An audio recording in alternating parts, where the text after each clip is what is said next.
The 53rd session of the Senate in the first regular session of the 17th Congress is hereby called to order.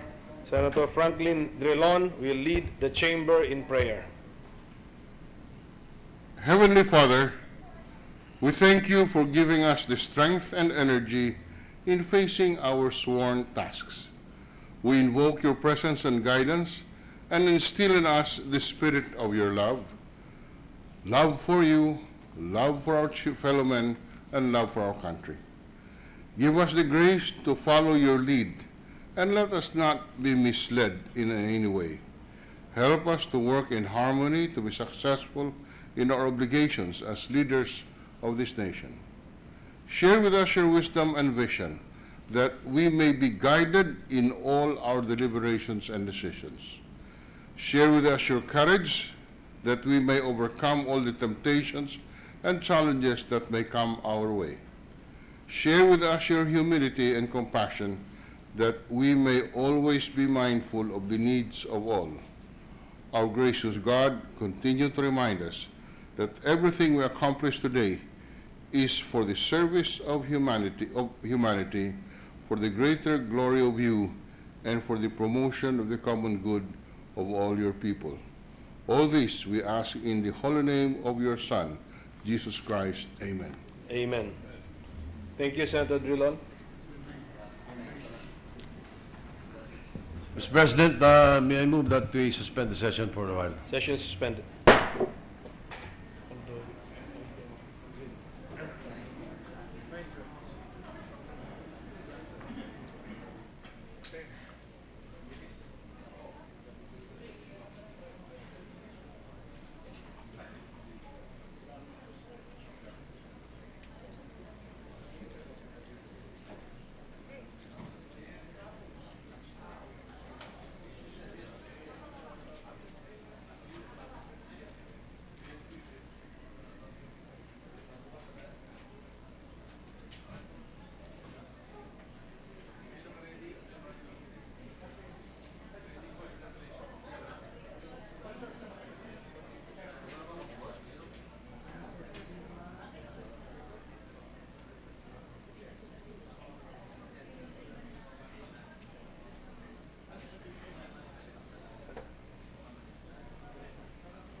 Oo nga, hintayin natin.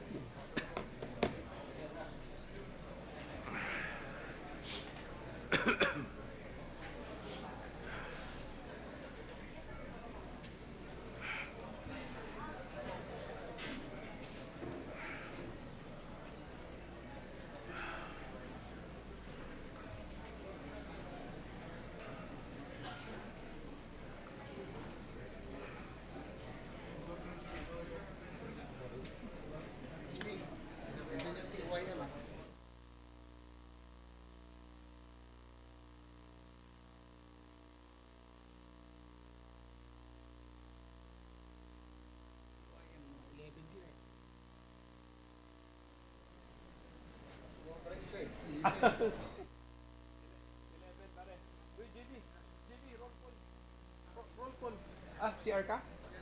Ah, sige, sige. Mamaya. Ayun ba? Ah. Hindi ba privilege speech muna? Wala nga, wala rito yung ano eh.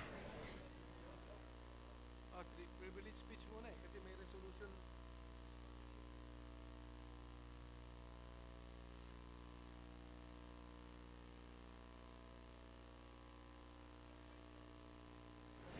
Privilege speech muna.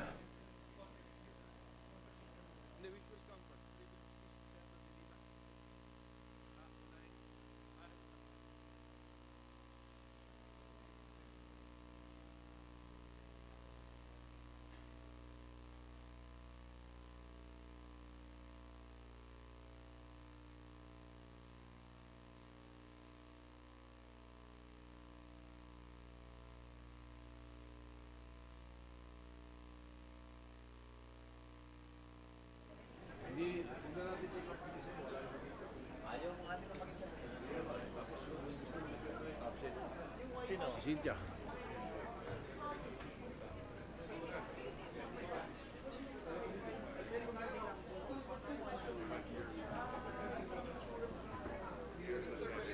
Oh.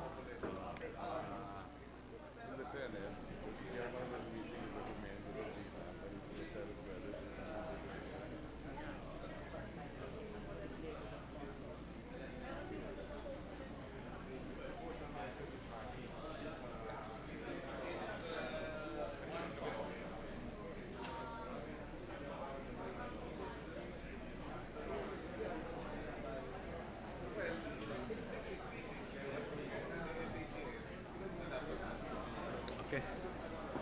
Busy pa si Majority Leader.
Okay.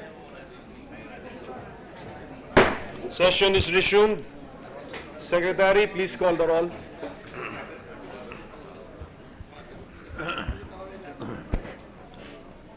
Roll call of members. The Honorable Senators Angara, Aquino, Binay, Cayetano, De Lima, Drilon, Ejercito, Escudero, Gatchalian, Gordon, Honasan, Monteveros, Lacson, Ligada, Pacquiao, Pangilinan, Po, Recto, Soto, Trillanes, Villanueva, Villar, Suveri, Senate President. With 19 senators present, the chair declares the presence of a quorum. Majority Leader? Mr. President, thank you. Mr. President, I move that we dispense with the reading of the journal of the 52nd session, Monday, January 23, 2017, and consider the same as approved. Is there any objection to the motion? There being none, the motion is approved. Mr. President, we'd like to acknowledge some guests in the Senate. We have students from the Polytechnic University of the Philippines, Santa Mesa, Manila, College of Education, Bachelor of Secondary Education, major in English, headed by the class Vice President Fiona Erica Soro. And also same from the PUP College of Communication Advertising Department, headed by Class President Kim Sapaga. And I understand we also have some officials from SUAL, Pangasinan, who are joining us this afternoon, Mr. President. Welcome to the PUP students and the local government officials and to all of our guests. Welcome, good afternoon, and please maintain silence as we continue with our session. Majority Leader? Mr. President, I move that we proceed with the reference of business. Is there any objection? There being none, the motion is approved.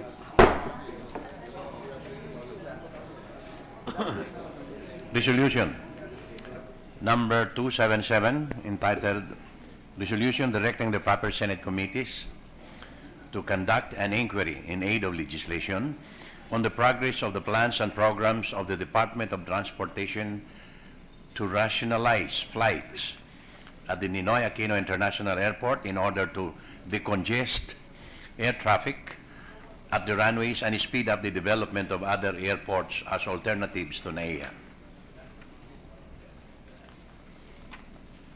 Introduced by Senator Grace Poe. Introduced by Senator Grace Poe. Referred to the Committee on Public Services. Communications.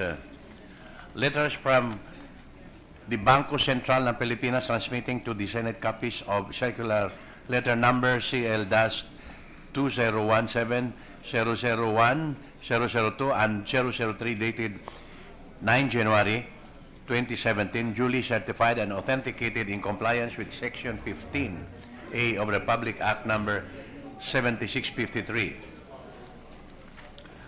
To the Committee on Banks, Financial Institutions, and Currencies.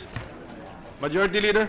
Mr. President, we also have guests of Senator Pacquiao, Ferdicia, Vice President of the AMA Educational System for Marketing, and also guests of Senator Drilon, Teresita Herbosa, the SEC Chairperson, and Blas James Viterbo, Commissioner of the SEC, Mr. President. Welcome to the SEC officials and to the guests of Senator Pacquiao. Welcome. Mr. President, with the consent of the Chamber, I move for the consideration of PS Resolution 252, taking into consideration PS Resolution 263. So it's 252, taking into consideration Senate Resolution 263. Is there any objection to the motion to consider? There being none, the motion is approved. Mr. President, may we ask the Secretary to read the title of the measure without prejudice to inserting into the records the full text or the entire text of the resolution. Resolution honoring and commending the outstanding young men 2016 awardees. Mr. President, may I move that Senator Joseph Victor Ejercito be recognized to sponsor the measure. Okay, before I recognize Senator Ejercito, the chair requests for silence so that we can hear the sponsorship speech. Let's maintain silence, please. Okay, Senator Ejercito is recognized.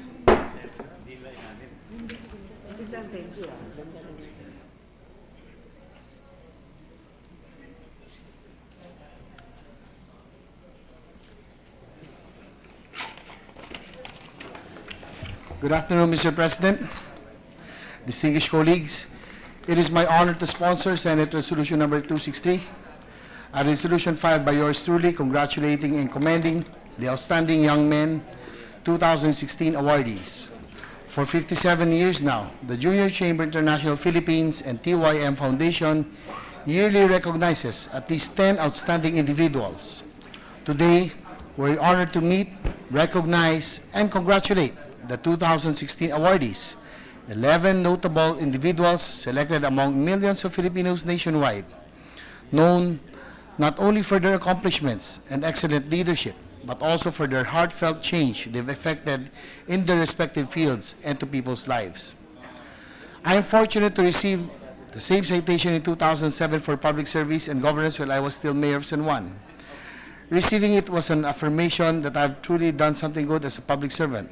Eventually, my TYM award and accomplishments in San Juan also provided a distinction for our city, which after a year was converted into a highly urbanized city from the status of a first-class municipality. As a result, for 9 years now, San Juan City is recognized nationwide as a haven for businessmen and foreign investors, go-to place for shoppers for Green Hills Tianguis markets, and for tourists who join our festival. Mr. President, being a TOYM awardee inspired me to become a better public servant. I believe this resonates to most of our colleagues here who are TOYM awardees as well. We know that as a TOYM awardee, being a leader who strictly follows the rules is not good enough. A TOYM awardee should be a cut above the rest and one who thinks out of the box. He should have done something distinct, heartfelt, and extraordinary in his profession. He should have run the extra mile and responded beyond the call of duty. It is about being an outstanding individual. Hence, being a recipient of the TOYM award, just like most of our colleagues here, does not require plenty of the monuments or having established many buildings and infrastructure, some of which are Senator Chis Escudero, Sani Angara, Sherwin Gatchalian, Riza Ontiveros, Bam Aquino, Senator Drilon, Senator Loren Legarda, Senator Angara, and Senator Alan Cayetano. These are the TOYM awardees who are in the halls of the Senate. Again, Mr. President, I believe that much of being a TOYM award is the fact that you were able to bring significant change to your respective fields and were able to uplift the living conditions of your people. Again, Mr. President, I have the honor to present to you the TOYM awardees this afternoon. Thank you very much, Mr. President.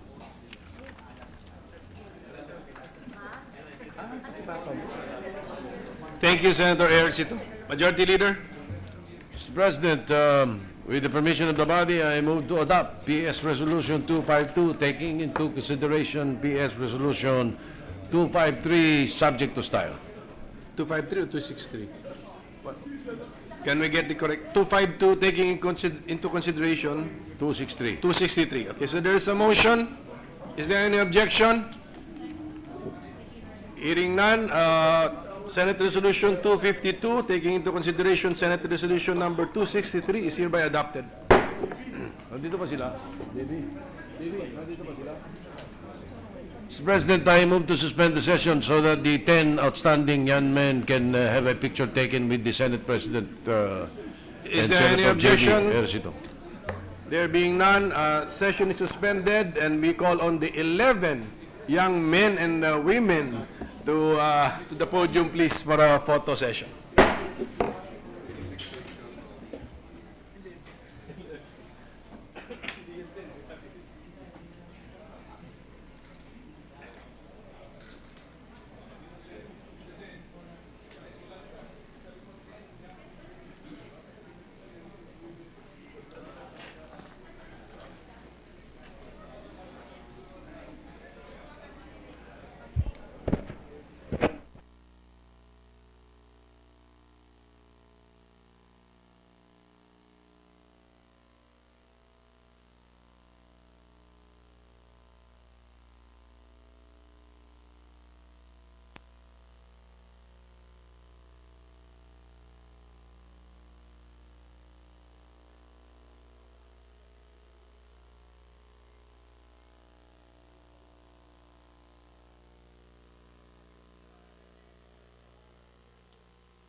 JB, Manny.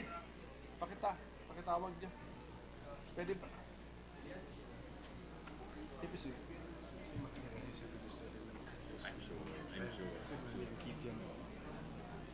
Manny! Manny! Picture tayo, picture. With the young... Tama ba ako? 11 kayo? Yes. Tama ba? Tama ba? 11. Tinanong ka naman acronym yung 11.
Session is resumed. Thank you. Mr. President, just for the record, the Senate Resolution 252, which we just passed, was principally authored by Senator Nancy Binay. 263 by Senator J.B. Ercito, Mr. President. To speak on a matter of public interest, we move to recognize Senator Laila De Lima, Mr. President. Is there any objection? There being none, Senator De Lima is recognized to speak on a matter of public interest.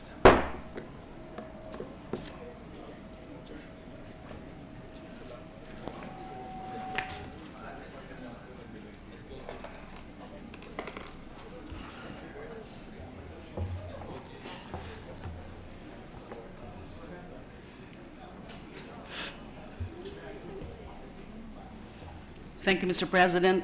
Good afternoon, dear colleagues.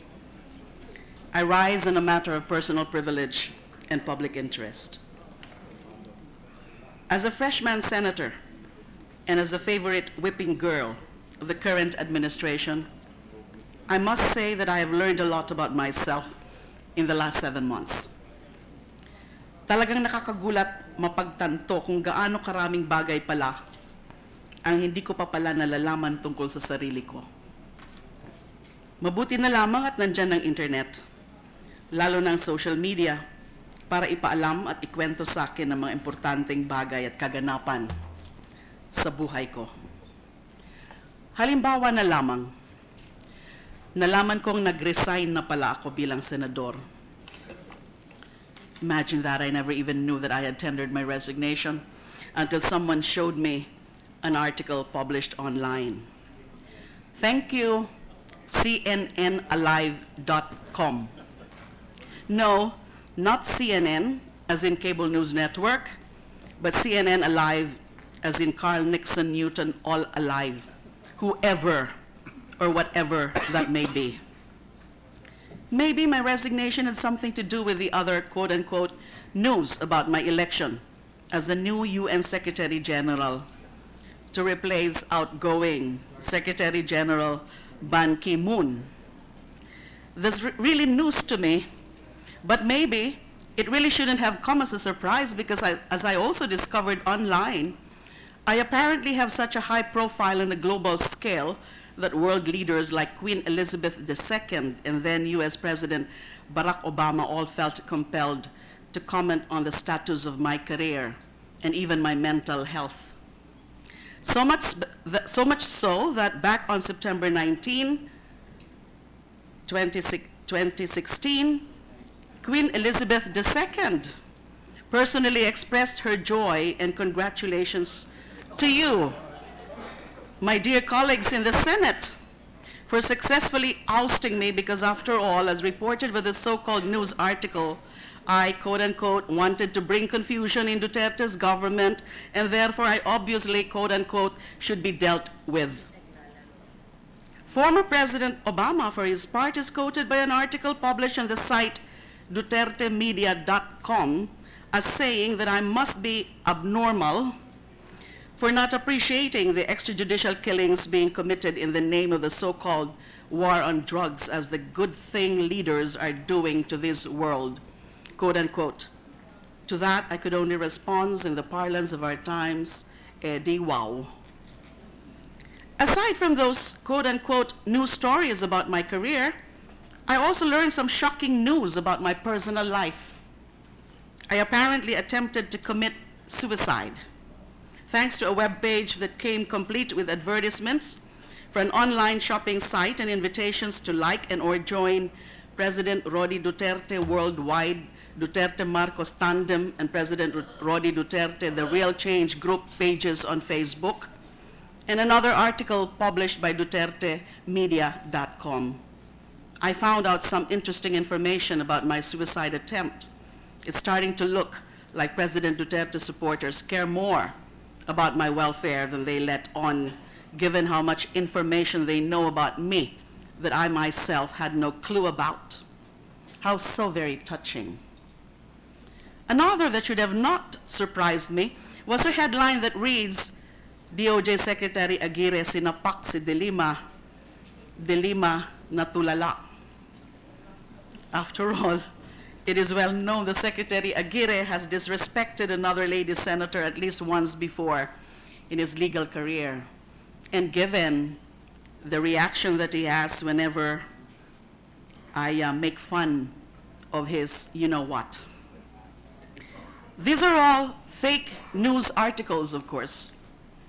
I sincerely hope it wasn't that hard to figure out, because these ones are so downright absurd that a few months ago I would have simply laughed them off or waved them aside, believing that no self-respecting person would fall for them, let alone be associated with the embarrassing act of spreading them around. After all, I am far from being the only person or even senator to be targeted by fake news. For instance, back in the days, about 6 years ago, I don't know if he knows this, but there was a so-called Ping Lacson tracker. I know that Senator Ping would not mind this, would not be offended, because no offense is meant. That was put up on the website of Mosquito Press Tumblr page. It asked and purported to provide the answer to the simple but nagging question that once preoccupied the entire Filipino nation's mind, including yours truly, that is, where has Senator Ping Lacson been hiding? Those were the ones posted. The site invited visitors to click through to use Mosquito Press Ping Lacson Finder, which consists of an interactive Google Map view of the Philippines with various locations marked up, along with the instructions to click on the blue pins to see details of the Ping Lacson sighting, quote unquote. 11 locations are pinned with accompanying details that explain what Senator Lacson was supposedly doing in each. For instance, in Siargao Islands, he was surfing. In Albay, he was, quote unquote, playing with Mount Mayon's Peak. Somewhere off the coast of Donsol, he was making friends with a butanding, quote unquote. To the south, he was supposedly, quote unquote, riding Asia's longest zip line in Bukidnon. And I kid you not, supposedly, quote unquote, working for the Davao Death Squad. My personal favorite, however, is perhaps his supposed skill for multitasking while in Metro Manila, where he was, quote unquote, partying while at the same time, quote unquote, hiding under Laila de Lima's nose. At least that page was obviously meant to be a joke. And I'm pretty sure no one tried to ask Senator Lacson to confirm or deny any of these alleged activities, because they're downright absurd. The same, however, cannot be said about the satirical piece that once plagued Senator Jinggoy Ejercito. Back in November of 2013, Jinggoy Estrada, when his camp was forced to acknowledge and deny the fake news that he was arrested in the US after he was caught trying to smuggle millions of pesos that were surgically implanted in his breasts after the article was picked up by mainstream media. This is Jinggoy Estrada, not JV Ejercito. But things are getting much, much worse. Kung ano-ano nang iniimbento nila. Laban sa akin, sa pamilya ko, sa anak ko, sa kapatid ko, kahit sa pamangkin ko. Just to cite a few examples. NBI confirms Laila de Lima is the queen of all drug lords in the Philippines and pork barrel. Laila de Lima does pole dancing in front of J.B. Sebastian in Bilibid. Laila de Lima thrown out of conference hall in Berlin, Germany. De Lima's sister, Caroline de Lima, arrested in China for drug trafficking. De Lima's son arrested at airport with 50 kilograms of drugs. Bagman at pamangkin ni Senator de Lima dawit daw sa kalakaran ng droga. These are just few examples, ladies and gentlemen. I am fortunate to have the strength to stand up and defend myself. But my relatives and family members who have done nothing to deserve being at the receiving end of these lies should not have to be obliged to even acknowledge these lies. More importantly, I will not stand here and wait for them to invent hurtful and damaging rumors about my special child, Israel, or my ailing mother. I am here to say, enough is enough. And it isn't just me or my family. The rush of fake news is complemented and sustained by spurious accounts or the so-called trolls who vigorously disseminate and promote fake news in social media as if these are gospel truths. Sila ang tagapagtanggol ng kasinungalingan at mga nang-aapi. Wala po silang pinapalampas. Sa kababaihan nga, mas malala at mas matindi pa ang pambabastos at pagpapahiya nila sa social media. Sino man ang makipagdiskurso ng maayos, babantaan nila. Mamatay ka na sana pati pang magulang mo. Ma-rape ka sana at yung anak mo. Di pa nakontento, may nagkakalat pang isa kang prostitute o babaeng nagpa-abort. Have we lost our sense of decency and respect? And fake news is also damaging political careers and serious advocacies that seek to protect the national interest by undermining the integrity of advocates like myself and Senator Trillanes, whom one website accused of having received a 500 million peso check from me, which he allegedly used to pay for political ads against the president during the election period. The website claims this to be viral news, but it's actually just a personal blog that lures people to click and visit it so that its owner can make money from the lies it publishes. Even the ombudsman has been the victim of fake news. Ayon sa isang headline, sa buwatang dilimat, Ombudsman Conchita Carpio na bunyag na. May dalawang explanation point pa.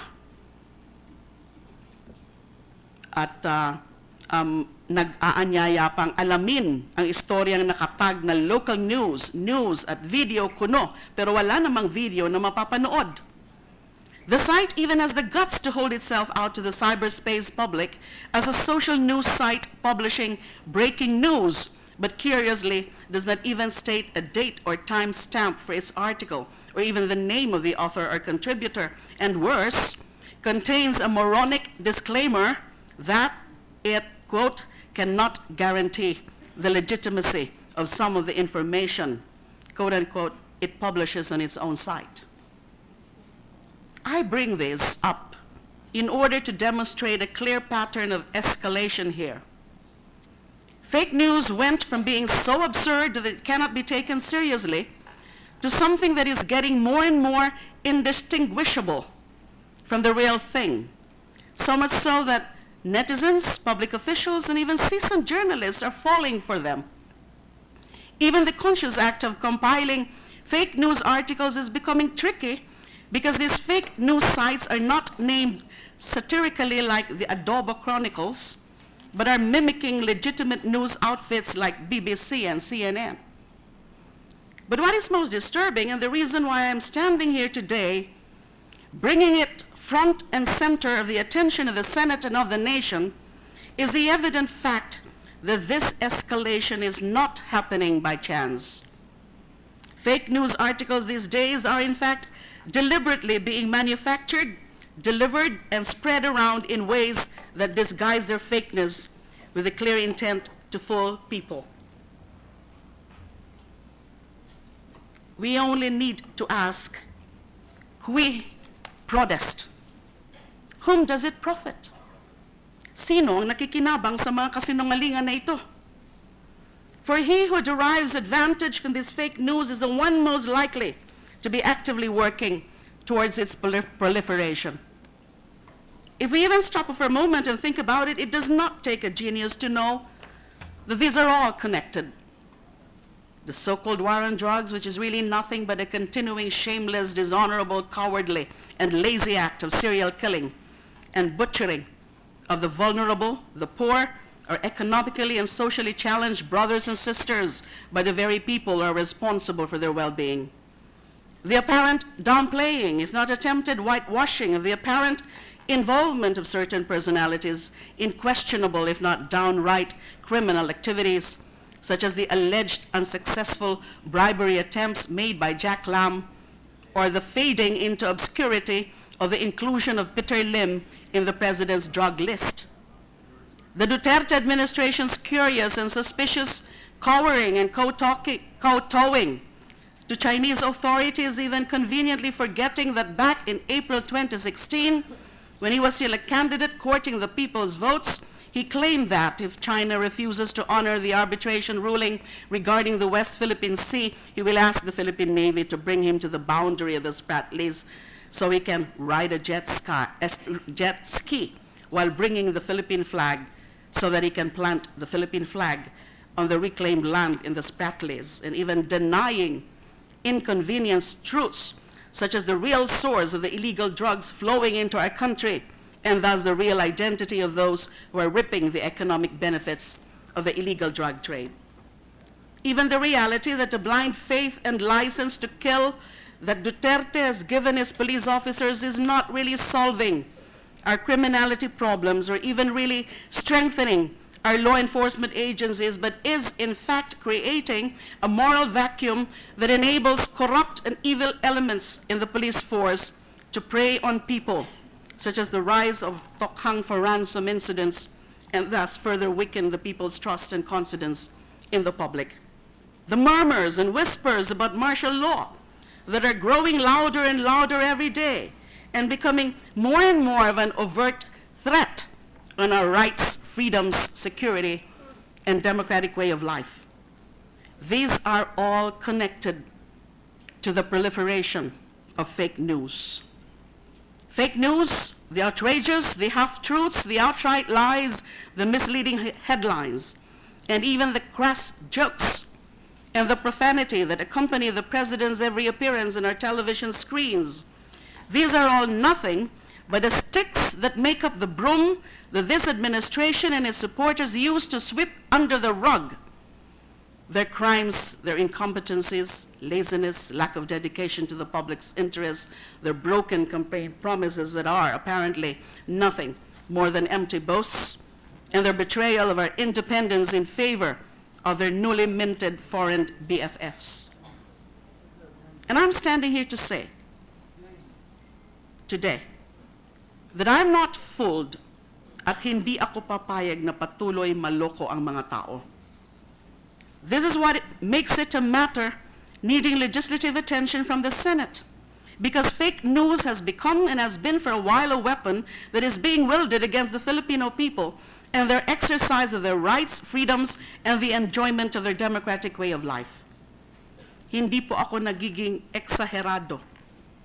I'm not being exaggerated here. This is serious business.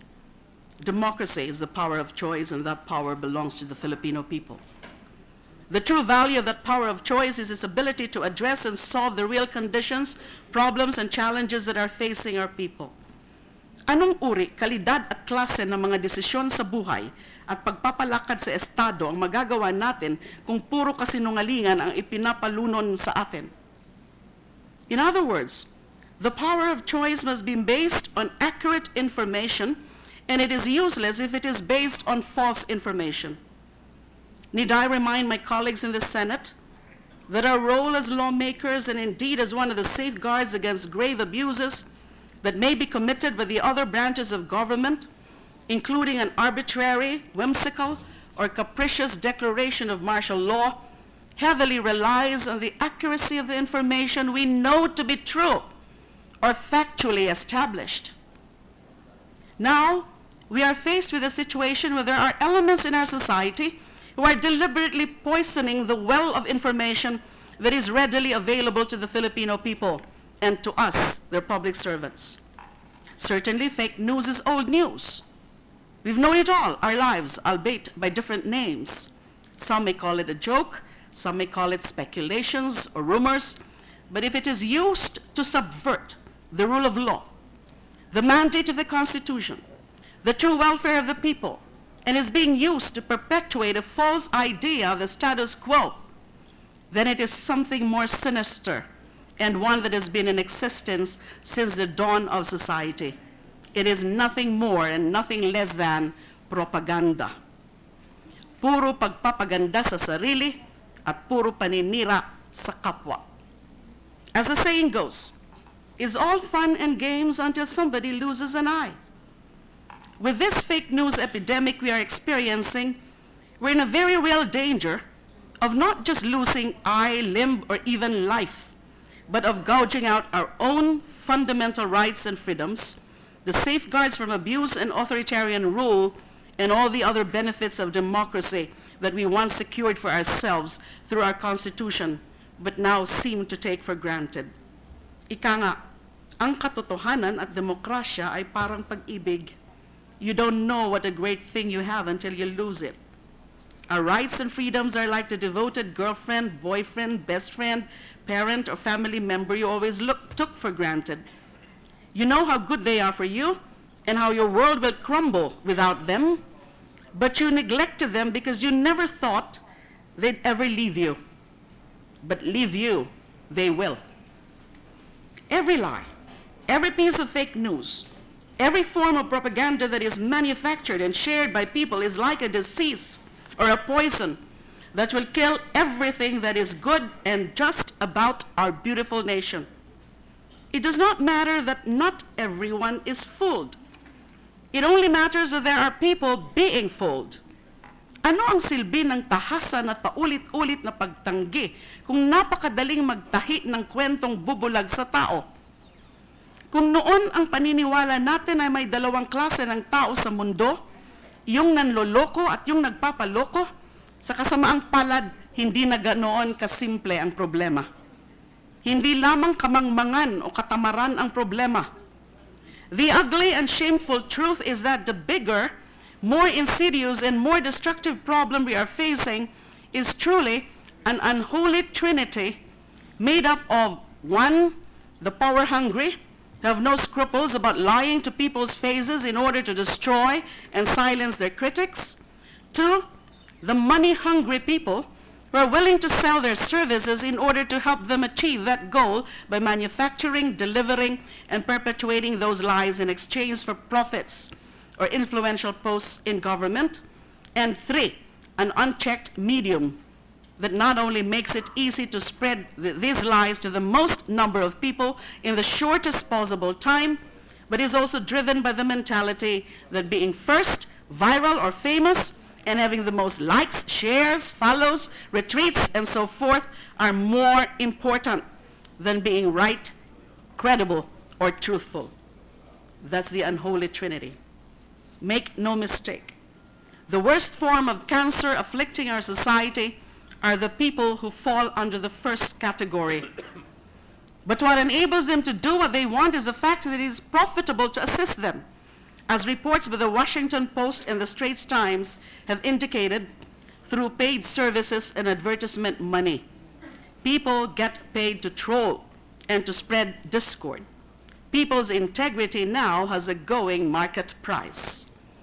Blood money is what that is. Some people might not think that there is anything wrong about making money by making up stories, but they cannot be more wrong. People's morals are degraded by fake news, some of which thrive on plain salaciousness o kabastusan at kalaswaan. Nothing is off limits. The personal life, good name, and reputation of women and even men are fair game. It's open season for anyone who dares criticize this government and is severely skewing the moral compass of our people, not to mention our youth. People die from false information. How many news stories have we heard of people killing people because of chismis? How many of those killed because of the war on drugs were victims of unverified accusations? And yet, there is an even bigger public safety and security aspect to it, not just because hate crimes are committed because of propaganda that thrive in sowing divisiveness in an otherwise civilized society, but also because how can we protect ourselves adequately against real threats while living full and normal lives when we have lost the ability to tell what is real from what is fake? Nations are weakened by false information. External forces gain footing in domestic affairs through false information. I'd like to think that although we are not a rich nation, we are at least a proud nation. Proud of our independence, proud of our freedoms, proud of our ability to determine our own fate through the exercise of our basic and constitutionally guaranteed rights. Tayong mga Pilipino ay mga tunay at lubos na mga tao, hindi parang mga palakang may tiyan, walang sikmura. We must break up this unholy alliance, or at the very least make them feel that crime does not pay. And yes, lest people forget, rumor mongering was declared a crime under our laws, particularly Presidential Decree number 90. Some of us may be well versed about the nuances and differences between fake news, satire, fiction, or yet unverified information, but not everyone is. And worse, there are elements who cowardly hide behind the alibi of satire and deceptively worded and or located disclaimers while actively dressing themselves up in the clothing of real news, quote unquote, hoping that there are enough people that they can fool. Such exploitation must be stopped. After all, if we have laws that protect against intellectual property right infringement and consumer protection laws that protect against false advertisement, fraudulent products, and product labeling, and protecting the people against products not fit for human consumption, there is all the more reason for Congress to protect the people from misleadingly or outrightly false information that contaminate the very life source of our nation. Truth, from which everything else, including justice, flows. Therefore, I call on our people not to believe everything they hear or read, but instead to be critical and to be inquisitive. Magtanong, magmatsyag, magsaliksik, mag-isip. Ika nga, chew before you swallow. And as one Children's Safety Public Service announcement goes, don't put it in your mouth until you've checked what it is and know where it's from. Hindi ka si Snow White, sabi nga ng Eraserheads. May mga kumakalat na balita ng kaligtasan ay madaling makuha. Hindi ko lang kaya ho kasing kantahin ito. Bago maniwala, mag-isip-isip ka muna, marami ang namamatay sa maling akala. Remember, fake news is like a drug. It makes you feel good by making you see or hear things that you badly want to believe are real. But in reality, it is a form of poison that will destroy from within. The various that will bring about a zombie apocalypse in form we least expected.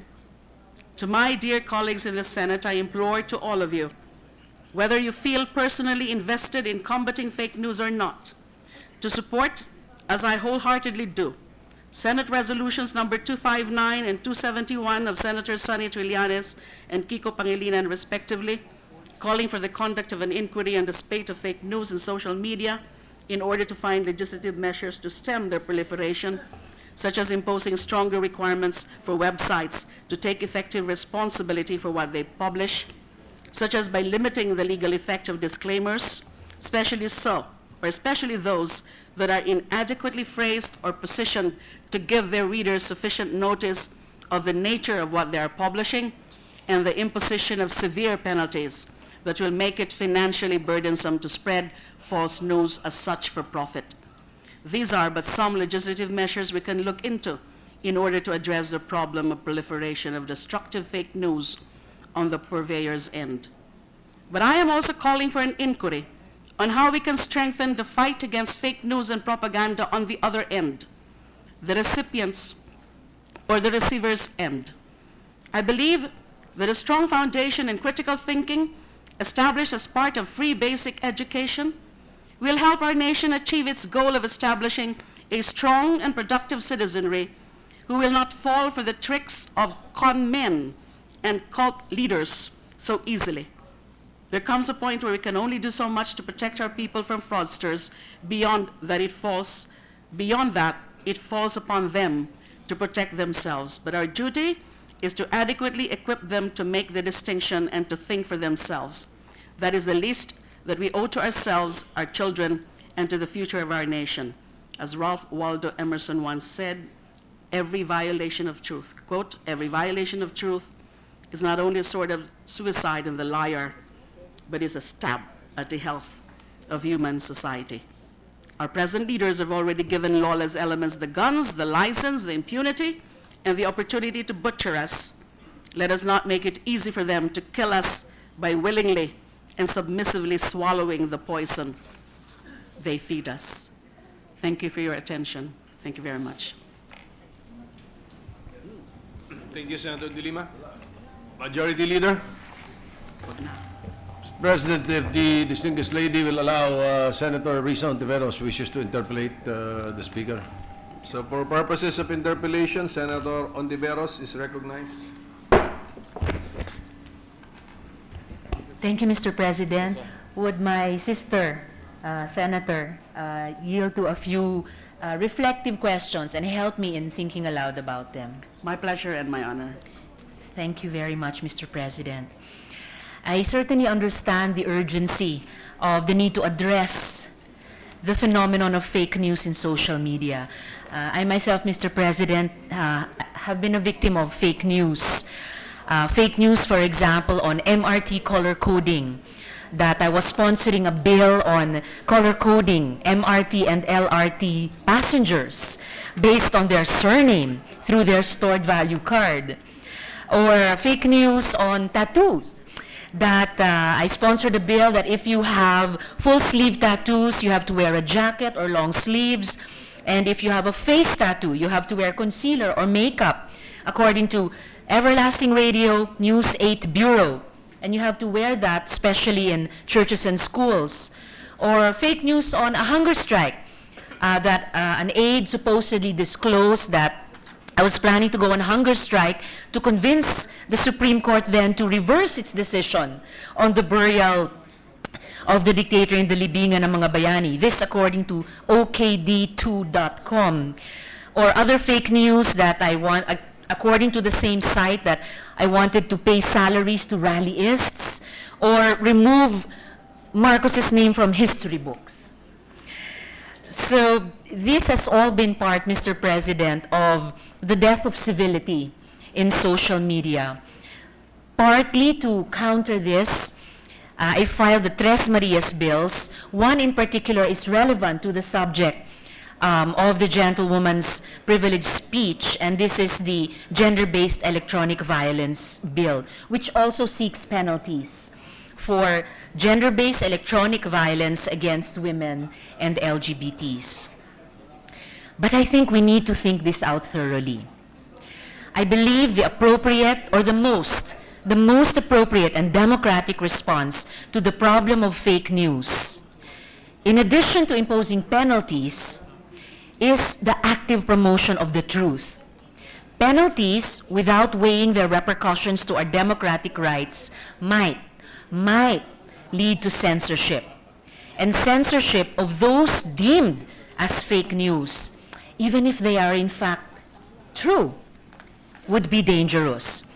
So, a first reflective question, Mr. President. Who would determine what news are fake or not? Who would act as the truth referee? Wouldn't it be better if we provide additional platforms and spaces for the people to have open dialogue with each other and point out indisputable facts? Those are certainly very interesting points and raised by my sister. And certainly those are matters, or those are issues that can very well be debated on in the course of the inquiries that hopefully would be conducted in response to the resolutions of our colleagues, Senators Trillanes and Pangilinan. And you mentioned about possibility of censorship, or questions based on censorship or opposition to the legislative measures that we are thinking about, because it is a form of censorship. Censorship can never be the intent of those proposed legislative measures. The case against fake news is not an issue of censorship against free speech, but an exercise of police power to protect legitimate journalism that is one of the pillars of democracy. Because as we know, the difference between fake news and parodies and satires is that fake news presents itself as real news.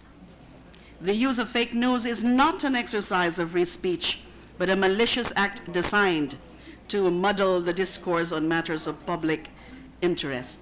The objective of journalism is to make well-informed and engaged citizens. Fake journalism seeks to create the opposite by sowing disinformation and unfounded hatred against legitimate public institutions. I would rather leave it also to the wisdom to the contributions of our dear colleagues on exactly how to handle or how to correct this scourge that is fake news.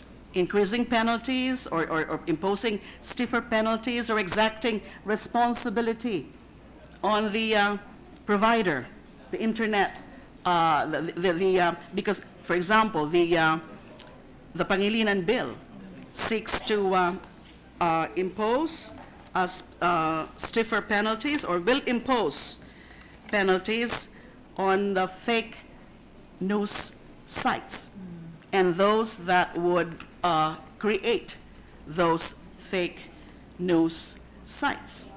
And I'm also thinking of possible amendments or appropriate amendments on the anti-rumor-mongering law. And in the explanatory note of Senator Pangilinan, he also pointed to some proposal in a foreign parliament, the German, where the Bundestag floor leader of the country's ruling Social Democrats has announced the party's intention to present legislation that will empower the government to fine Facebook a substantial amount for every problematic post that does not vanish within 24 hours. Now, let's see if we can go to such length of imposing stiff penalties. But this is, of course, subject to discussion. Thank you, Mr. President. To be even clearer, my concern, and this is my second question, my second reflective question, my concern is who would be wielding the legislative instruments that we will be passing. Very specifically, I'm afraid that penalties possibly leading to censorship could be used by an undemocratic regime to persecute legitimate news organizations. What would stop powers that be from saying that a certain news story, for example, by the Philippine Daily Inquirer or Rappler is fake and must be taken down? Let us remember, Mr. President, that during the Marcos regime, when many mainstream news organizations were either co-opted or muzzled by the dictatorship, the alternative press, called the Mosquito Press, was the beacon of truth. I'm just apprehensive, Mr. Speaker, that potential, not intended at all by our measures, but potential censorship somewhere down the road as a response to fake news might inadvertently suppress the right precisely to the rights and freedoms mentioned by my sister senator, rights to free expression and media rights. I believe that is not the intention of the proposed measures, that it's not meant to target any alternative form of journalism. Precisely, I've been reading some materials, some literature, and there have been complaints about critics of the present administration having posted or having certain sites of theirs and then being taken down or suspended simply because there are anti-Duterte criticisms in their sites. That is, of course, stifling free expression. That cannot be the intent of the legislative measures. We are after the really purveyors of false, illegitimate, misleading, outright false information, because that's what we're seeing in the phenomenon of this fake news. Outright lies and false information. Thank you, Mr. President. I suppose what really underlies my concern is that we not be accused of passing some kind of class legislation and we not put weapons against falsehoods, against fakery, in the hands of powers who would instead turn these weapons for truth against those who are trying to bring real news, not fiction, real news to the people, and for these weapons to be turned against This the public. representation perfectly agrees. Thank you, Mr. President. Thirdly and lastly, what was behind my questions, what is behind my questions, lastly is that I was afraid that asking Facebook and other similar social media platforms to use computer-coded algorithms, such are being contemplated now in the world, using algorithms to determine which news are fake or not, would itself be undemocratic. Many of our fellow netizens always proclaim that the beauty of the internet is that it is free. It is one of our precious, originally it was one of our precious democratic space. Anyone could easily access it and no one could control it. And so we, who have been victims of these fake news, have really mourned this death of civility in social media. I think we could further frame or reframe the discourse. I think one of the reasons behind the proliferation of fake news is the lack of free and or affordable social media platforms and channels for the public to access news. And we were discussing this just yesterday, I believe, Mr. President. Majority of the people active in social media get their news through Facebook, which is provided free by different service providers. However, when a person tries to go to a particular link, he or she is asked for a certain fee.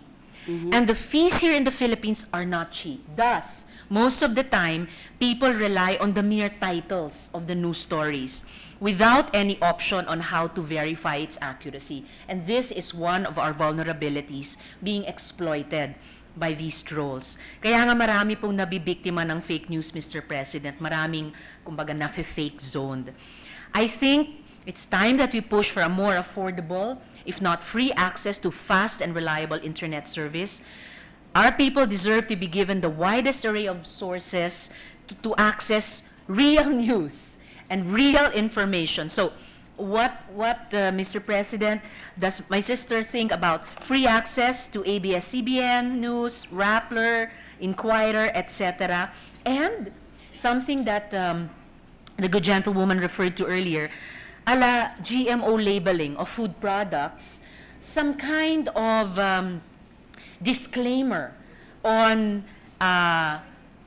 unverified or unvalidated news sites, so that the internet user is forewarned that unlike established, recognized news sources, these may or may not be providing truthful, real news.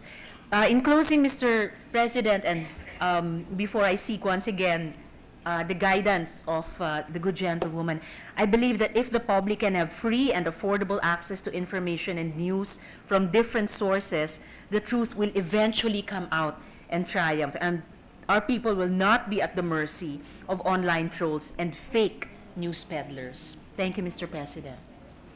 I appreciate and thank my distinguished colleague for her very enlightened views and proposals on the matter, including free and affordable, or giving free and affordable access, because really it is expensive, and that is a reason why so many are gullible in readily and easily believing those fake news, although they have improved actually. It used to be that it's easy for us to detect, or most would easily detect fake news, because there are elements, or so-called elements, in those news, whether these are considered to be fake or not. But these days, they are improving their craft, and that's why many have become gullible. Imagine that news about my sister being arrested in China. Some of her friends had to call her and confirm when she was there in the hospital watching over my sick mother. Now, the proposals of my colleague here are certainly very valid, and she has articulated on those very well. And on the matter of disclaimer, precisely, there are also what appear to be disclaimers. But if you look closely at the so-called disclaimers, you could also see that it's part of the deception of the purveyor of that fake news. So we've got to introduce certain features in the measures. Hopefully that this measures would be, the proposed measures would be seriously taken and considered by all of our colleagues in this august body for the purpose of crafting a very much balanced piece of legislation addressing this scourge called fake news. Thank you very much, good gentlewoman. Thank you very much, Mr. President. Thank you. Mr. President, Majority Leader. before I move to refer the privileged speech of Senator De Lima to the Committee on Public Information and Mass Media, I just want to place on record the fact that I think I understand her point and where she's coming from, because I used to be the favorite whipping boy of cyber bullies 4 years ago, Mr. President. But then again, I took notice of the phrase she used, maling akala. So, maling akala. Yung talagang maraming maling akala, Mr. President. And I am reminded of a story. So for just a little levity, Mr. President, may I tell you the story of this old woman. There was this old woman who was perfect example ng maling akala. She was kneeling down in church. As a matter of fact, I think it was the Quiapo Church. She was kneeling down near the altar in the first pew, and she was crying, praying to God. And sabi niya, wala siyang kapera-pera. Lord, kailangan makauwi ako ng Bulacan. Baka pwede niyo akong bigyan kahit 100 pesos lang. Medyo talagang she was very outspoken about her prayers. Kahit 100 lang po, Panginoon, sabi niya.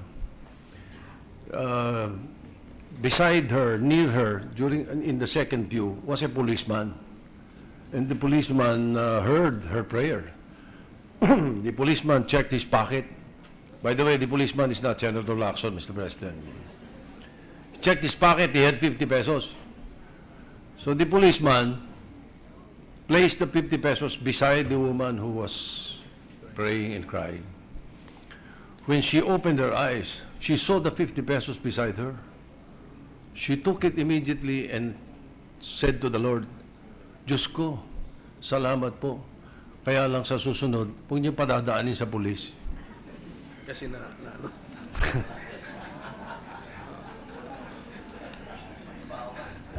Levity aside, Mr. President, that is another very good example of maling akala. Move to refer the privileged speech of Senator De Lima to the Committee on Public Information and Mass Media, Mr. President. There is a motion. Is there any objection? There being none, the privileged speech of Senator De Lima is referred to the Committee on Public Information and Mass Media. With the permission of the Chamber, I move to transfer from the calendar for ordinary business to the calendar for special orders, Senate Bill 1304, under Committee Report Number 28. Any objection to the motion? Hearing none, motion is approved.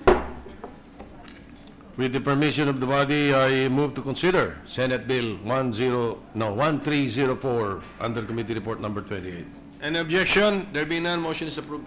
May we ask the Secretary to read the title of the measure? An act providing for a full tuition subsidy for students enrolled in state universities and colleges and appropriating funds thereof. Mr. President, to sponsor the measure, may we ask the Chairman of the Committee on Education, Arts and Culture, Senator Bam Aquino, be recognized. And later on, the measure will be co-sponsored by Senators Recto, Galchalian, Ejercito, Angara, and Legarda. Senator Aquino is recognized to sponsor the measure. Maraming salamat, Mr. President, Majority Floor Leader. Good afternoon, esteemed colleagues, mga kaibigan, mga kababayan, magandang hapon po sa ating lahat. Today, I'm privileged to address you to sponsor a measure that can help make the dream and promise of a college degree a reality for a number of Filipinos and their families. This measure has received tremendous support from our colleagues, from the public, and especially our youth, the students. I stand before you to sponsor Senate Bill number 1304, entitled An Act Providing for a Full Tuition Fee Subsidy for Students Enrolled in State Universities and Colleges, or SUCs, and appropriating funds thereof, otherwise known as the Free Higher Education for All Act, which seeks to subsidize tuition fees in all our SUCs. Mr. President, simply put, kapag naisabatas na po ang batas na ito, magiging libre na po ang tuition fee sa ating SUCs. Ang batas po na ito ay para sa mga kabataang Pilipino na nagsusumikap upang makapagpatapos ng kanilang kolehiyo at para rin po sa kanilang mga magulang na nagtatrabaho upang mabayaran ang gastos sa pag-aaral. Mr. President, let's imagine the lives of 4 students ready and eager to earn a college degree in a state university and college. Let's imagine the lives of Liza, Kathy, Norman, and Tricia. All 4 of them have graduated from grade 12 and now have the opportunity to study in an SUC. Perhaps Liza dreams of graduating and earning a degree so she can work as a manager in a 5-star hotel in Singapore. Kathy is hopeful that becoming an engineer will provide her with higher pay so she can contribute to her family's monthly expenses. Norman is determined to graduate so he can find a challenging and profitable job in media to help put his sister through elementary school. And Tricia is studying hard so she can become a public school teacher and help shape the next generation of Filipinos. Mr. President, the key to all 4 of these dreams is to graduate from a college or a university. But sadly, Mr. President and honored colleagues, most likely only 1 out of the 4 will earn a degree. And the number 1 reason for students dropping out of a higher education institution, that number 1 reason, Mr. President, is financial issues or poverty. Ipagpalagay lang po natin na kay Lisa, Kathy, Norman at Tricia, si Kathy po nakapag-graduate. Masaya po tayo para sa kanya at sa kanyang pamilya. Congratulations, Kathy. At tuloy-tuloy po ang pagtatrabaho natin para makakuha ng magandang trabaho si Kathy. Pero paano naman po ang pangarap ni Lisa na makapagtrabaho sa isang 5-star hotel sa ibang bansa? Paano po si Norman na gusto pong magtrabaho sa media at tulungan ang kanyang kapatid sa kanyang pag-elementarya? Paano po matutulungan si Tricia na gusto pong maging guro at gusto pong magsilbi sa ating bayan? What happens to the other 3? What happens to the rest of the youth who cannot finish because of a lack of finances? Mr. President, esteemed colleagues, we now have an opportunity to unlock the door to a brighter future for more Filipinos. Let's make higher education more accessible to our struggling students. Currently, there are 1,645,566 students in our SUCs, and the annual weighted average tuition in our SUC is 9,407 pesos per year. That gives us a cost of about 16 billion pesos every year to make tuition fees free across our SUC. This measure covers only tuition fees, which of course refers to the cost of instruction and training of our students. This is about 30% of the cost of expenses of our students. Mr. President, I believe it's high time we invest boldly on education, especially now that we have the means and the resources to make this happen. It's a fair price to pay to embolden and empower more Filipinos like Lisa, Kathy, Norman, and Tricia to achieve their dreams for themselves, for their families, and for their country. Mr. President, we need to take a look at our proposed measure as one, albeit important reform that we wish to pass to address the perennial issue of access to quality education. Our proposed measure can be coupled with other policies already found in other laws, like the Scholar ng Bayan Act, streamlining the STUFAP, the Student Financial Assistance Program found in UNIFAST, in the UNIFAST law, and scholarships lodged in CHED, DOST, DND, among other agencies. Together, they can improve access to higher education and empower more Filipinos with the promise of a college diploma. Together, with policies already passed, laws already passed, programs already being implemented, our measure can complete the picture and support our students and our SUCs further. Isa lang po ito sa mga inaalay nating reforma sa hanay ng edukasyon. Marami pa po tayong kailangan itrabaho at gawin upang tunay na umasenso ang buhay ng bawat estudyante at buhay ng bawat pamilyang Pilipino. Marami pa po tayong kailangan gawin at tuloy-tuloy lang po ang pagtatrabaho ng ating komite. Pero makasisigurado po tayo na ang batas na ito ay isang napakahalagang reforma sa pangarap at pangakong yan. Mr. President, distinguished colleagues, let's give our countrymen not just hope but tangible support in achieving their dreams. And together, if we pass SBN 1304, the Free Higher Education for All Act, we are investing in the future of our promising young Filipinos. Maraming salamat, Mr. President, distinguished colleagues. Thank you for your support. Ipasa po natin ito. Thank you very much. Thank you very much, Majority Floor Leader.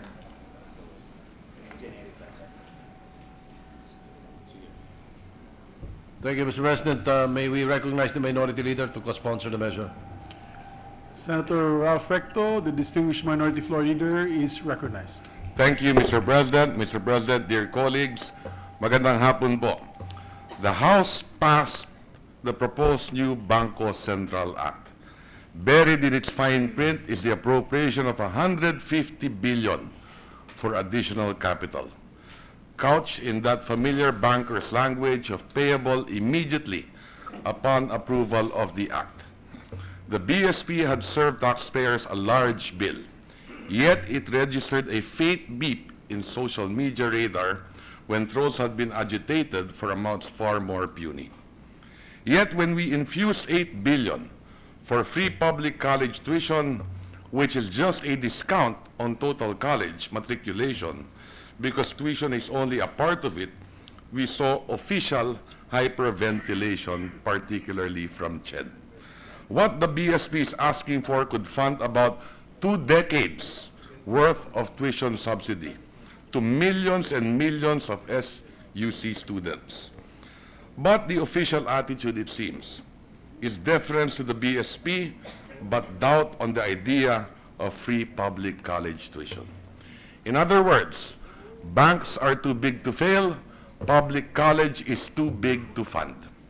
The government books are, however, dotted with expenditures that manifest this bias. About 70.29 billion in contingent debts attached to PPPs are categorized as either being high or medium risk of being called, and funds have been reserved in case they come to collect. Another criticism which trended is that tuition-free SUCs is an entitlement generally which is alien to the government. But the national budget is a catalog of entitlements. We will spend 78.2 billion this year for 4Ps, 17.9 billion for senior citizen allowances. And speaking of pension, 102.4 billion for uniformed personnel, retirees, and veterans. Amounts which dwarf the 8 billion that will benefit 1.4 million SUC students. And SUC students have a higher bar to hurdle to keep the aid. They must show a report card proving that they passed the subjects. For 4Ps kids, being checked as present in attendance sheets 80% of the time is enough for their family to encash the 16,000 annual check. Let me cite another comparison. A retired AFP one-star general gets 35,534 pesos in monthly pension, courtesy of yearly congressional appropriations. In contrast, if the 8 billion will be distributed equally to all SUC students for 2 semesters, the subsidy will come up to about 571 pesos a month. Mr. President, although I cited amounts, please do not view them as unrecoverable expenses. Treat them rather as investments with high returns. Some will see the billions as deficit numbers. Let us see them for what they really are, as means to realize dreams. A nation's progress depends on the quality of its human capital. Education dictates whether it prospers or it remains poor. But building the country's talent pool is not the responsibility of families alone. Government has to do and give its share. I see this kind of division of labor. Papakainin ng pamilya ang anak, bibihisan, bibigyan ng pamasahe, pambayad ng lab fees, pambili ng libro, damit, sapatos at pati na rin pangload, gamot pag nagkasakit, payong para di maulanan at marami pa. Ano ang equity ng gobyerno? Libreng tuition fee. Pati ba naman ang katiting na yan, ipagkakait pa natin? Mr. President, my dear colleagues, as I've said, college education has a good rate of return, better than what banks can offer. In fact, the best form of investment is to educate oneself. In one study, college education posts a 15% return, which shows that the best investment certificate is a college diploma. A college graduate earns 140% more than that of a high school graduate. Well, except notable outliers like Steve Jobs, Richard Branson, John Gokong Wei, and Ricky Rason. In the local ICT sector, the wage ratio between a skilled college graduate and an unskilled personnel is as high as 6. The rates of return to high school and college graduates are rising, accompanied by a widening of the gap between them.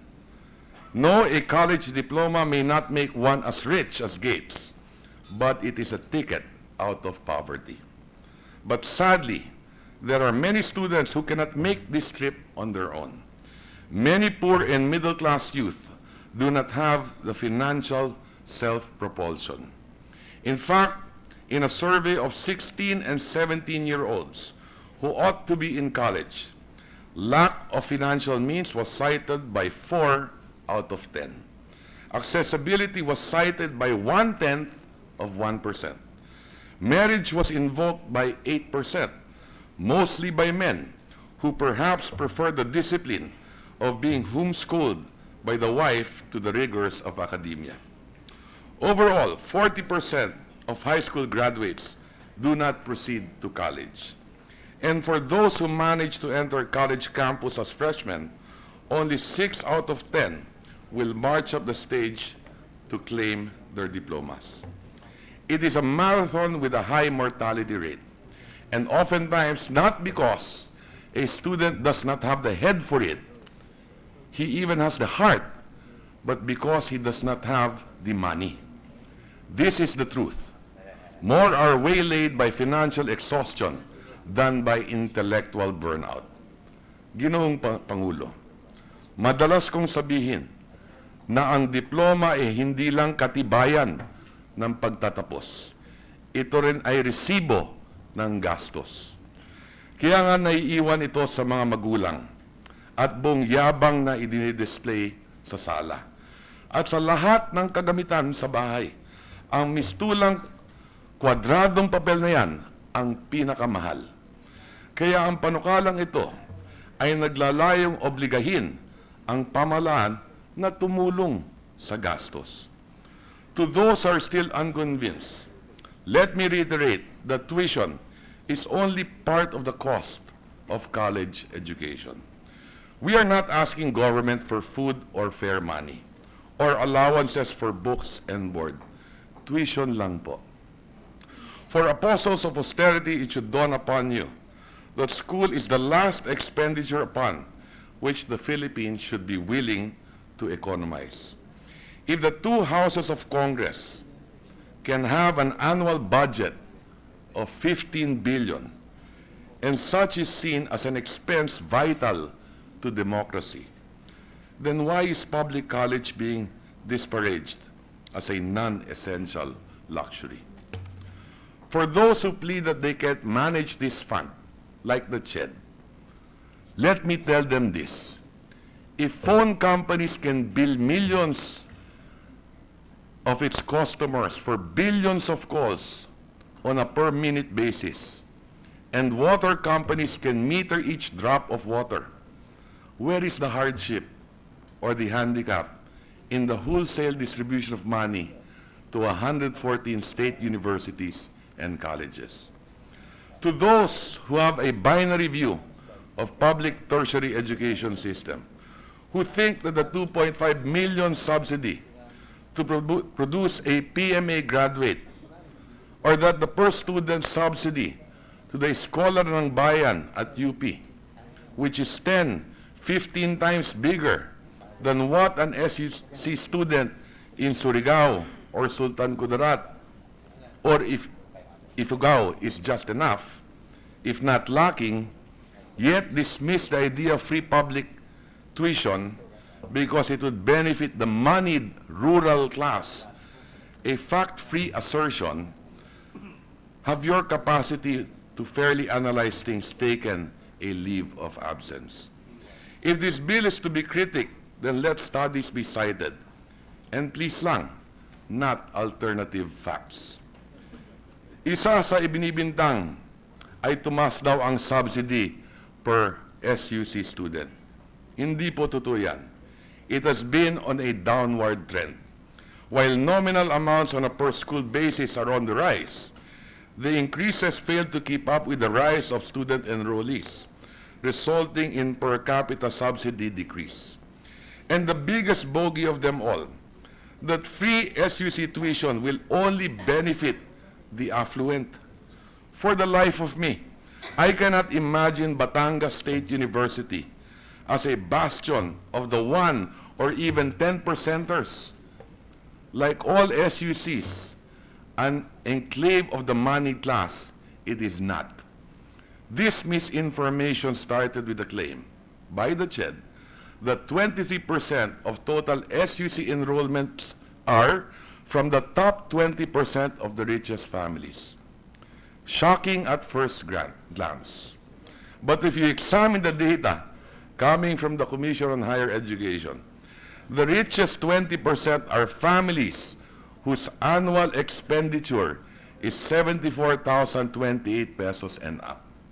So by their reckoning, if you're in the expenditure bracket that spends about 6,500 pesos a month, you're in the top 20% of gastador families, with the insinuation that you're rich. Data provided by CHED to my staff show that the first or the poorest quintile of families with a member enrolled in college as having a yearly expenditure of 2,620 to 18,300 pesos. Second quintile families spend between 18,305 to 28,102 annually. Third quintile, 28,120 to 43,476 annually. Fourth quintile, 43,480 to 74,020 annually.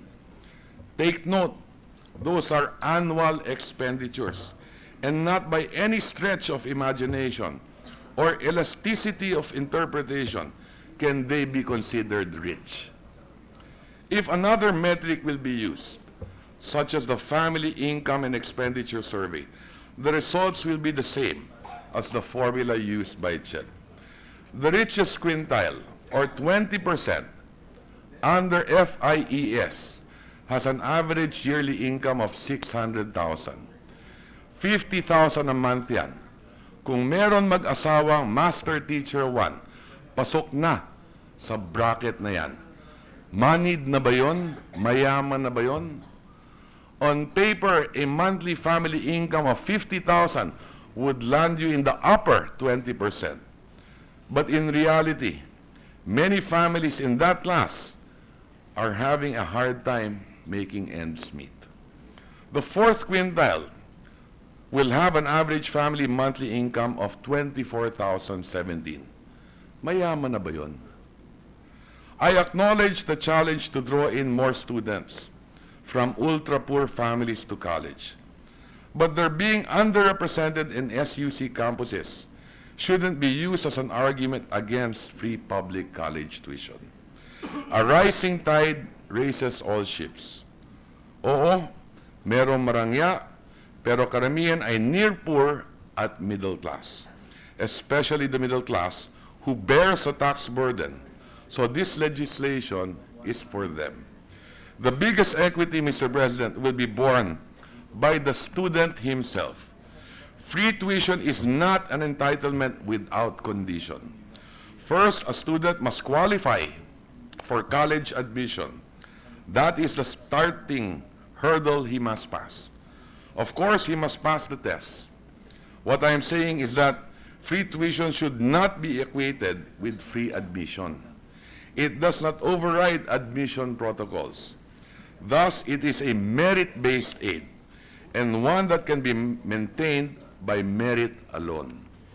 Mr. President, my dear colleagues, because they go against convention, brave social legislations are birthed under hard circumstances. 30 years ago, there was no universal high school education. The law making it free and mandatory only came in 1988, sponsored by the elder Angara. And this bill, by the way, I am happy to note, is also sponsored by the better Angara. And free public high school was first implemented during the 1988-1989 school year. So this bill is but a natural progression on how our education system matures and develops. Education, it is said, is the progressive discovery of our shortcomings, and to act when we are confronted with one. And if public universities are hotspots of innovation, then those appointed to supervise them must not fear change. Let us therefore act on this measure which makes our education system better and the future for our country and our children bright. And in the coming days, let us also act on measures that will improve, reform, modernize, and energize our educational system. This bill should be deemed as but one of many. Maraming salamat, Mr. President, and I thank you for your attention. Majority Leader. Mr. President, Senator Gatchalian wishes to deliver his co-sponsorship speech tomorrow. But at this point, we'd like to recognize Senator J.V. Ejercito to deliver his co-sponsorship speech. Thank you. Before we recognize Senator J.V. Ejercito, Majority Leader, I'd like to also put on record that if I may be able to, with the permission of the Chair, also deliver my co-sponsorship speech tomorrow, together Yes, with Senator we'll Gatchalian. place that on record, Mr. President, Thank and you. also place on record the fact that Senator Laila de Lima,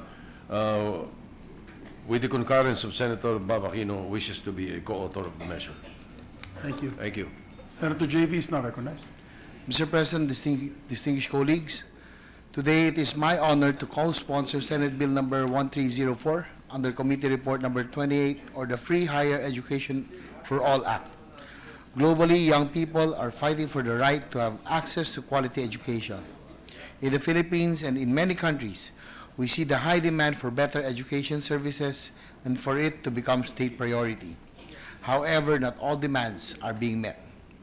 As guaranteed under our Constitution, the state shall protect and promote the right of all citizens to quality education at all levels, and shall take appropriate steps to make such education accessible to all. The state is also mandated to assign the highest budgetary priority to education. From the time I became mayor of San Juan City in 2001 and as San Juan City representative in 2013 until today, that is for almost 18 years, I have been pushing for measures that seek to promote the welfare and empowerment of the Filipino youth. A tangible testament of this advocacy is the establishment of the Polytechnic University of the Philippines San Juan campus in 2008. Our city's very own SUC that provides free tuition fee and quality education to all San Juanianos for 8 years now. This bill on providing free higher education for all is another fulfillment of this advocacy. This bill seeks to provide quality tertiary education to all qualified and financially disadvantaged students, considering that only 8% of Class E are able to enter college. the more we should pursue to allocate the highest budget to education. As proposed, the students who will enroll in any state, college, or university would no longer be required to pay for tuition fee, as it will now be funded under the national budget. The tuition free policy is sustainable considering that our annual budget reached trillions of pesos. The annual budget allocation for education will be subject to legislation, and the government is committed to give every student the education they deserve. Let us pass and let us support the free tuition for all, or the Free Higher Education for All Act. That's all, Mr. President. Good afternoon. Thank you. Majority Leader.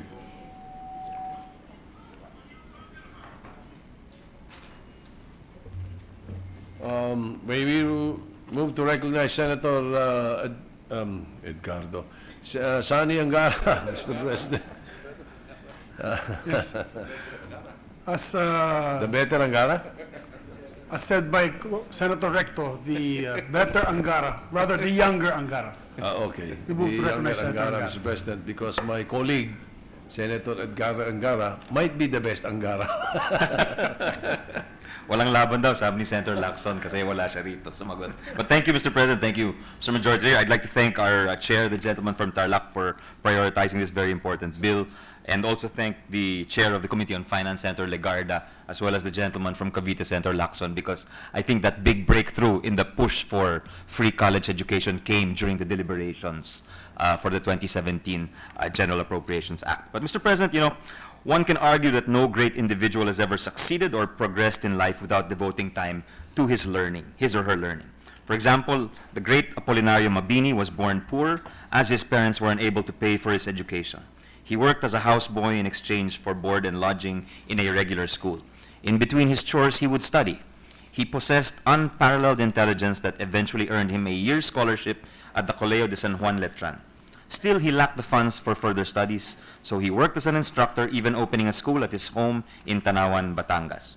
Eventually, he finished his law studies. Along the way, he earned a reputation that would merit him being called the brains of the Philippine Revolution and the sublime paralytic. History is full of people like Mabini, who despite dire circumstances succeed because education was made available to them, or that they toiled and labored just to put themselves through school. My father, former Senate President Ed Angara, always bragged to me that he never paid a single centavo for his tuition, having been a scholar at the University of the Philippines and a scholar for his Master's of Law Studies at the University of Michigan.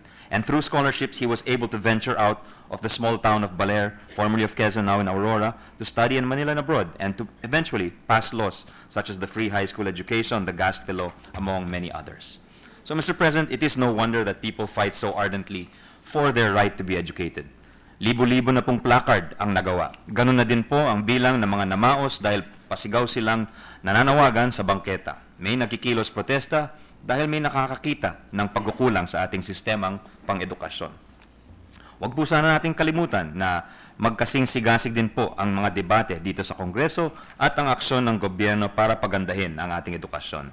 Marahil bawat dekada mula nung revolusyon noong 1986, may malaga tayong naipasa na reformang pang-edukasyon. Free High School Act, Gaspe Law, Universal Kindergarten Education, Early Years Act, K-12. Ilan po dito ay ating pinaglaban nung tayo'y nag-umpisa pa lang sa Kamara. Tinututukan ng lahat ang edukasyon dahil ito po ang pangunahing paraan para masiguro ang ating kinabukasan. Kaya po pinahahalagan ito ng napakaraming pamilyang Pilipino. Sa mga tahanan, tulad ng binanggit ng ating minority leader, mayaman man o hirap, nakapaskil ang mga diploma o graduation picture, maging ang mga medalya at award certificate. Madalas pinakamasaya ang mga magulang kapag taas noon nilang nasasabi na kapag tapos na po ang aking mga anak. Recently, there was a Facebook post which went viral, posted by UP Los Baños graduate Glidale Hibaya. The post was about her father, a taxi driver who the story goes, was not paid the 400 peso fare from Quezon City to the south. But what grabbed attention the most was the picture of her father's taxi dashboard, which prominently featured her and her graduation picture, wearing the typical UP sablay. In her post, Glidale wrote, "Yang nakasablay sa larawan, ako po yan. Nilagay yan ng tatay ko dyan para naman daw mas ma-inspire pa siya magtrabaho.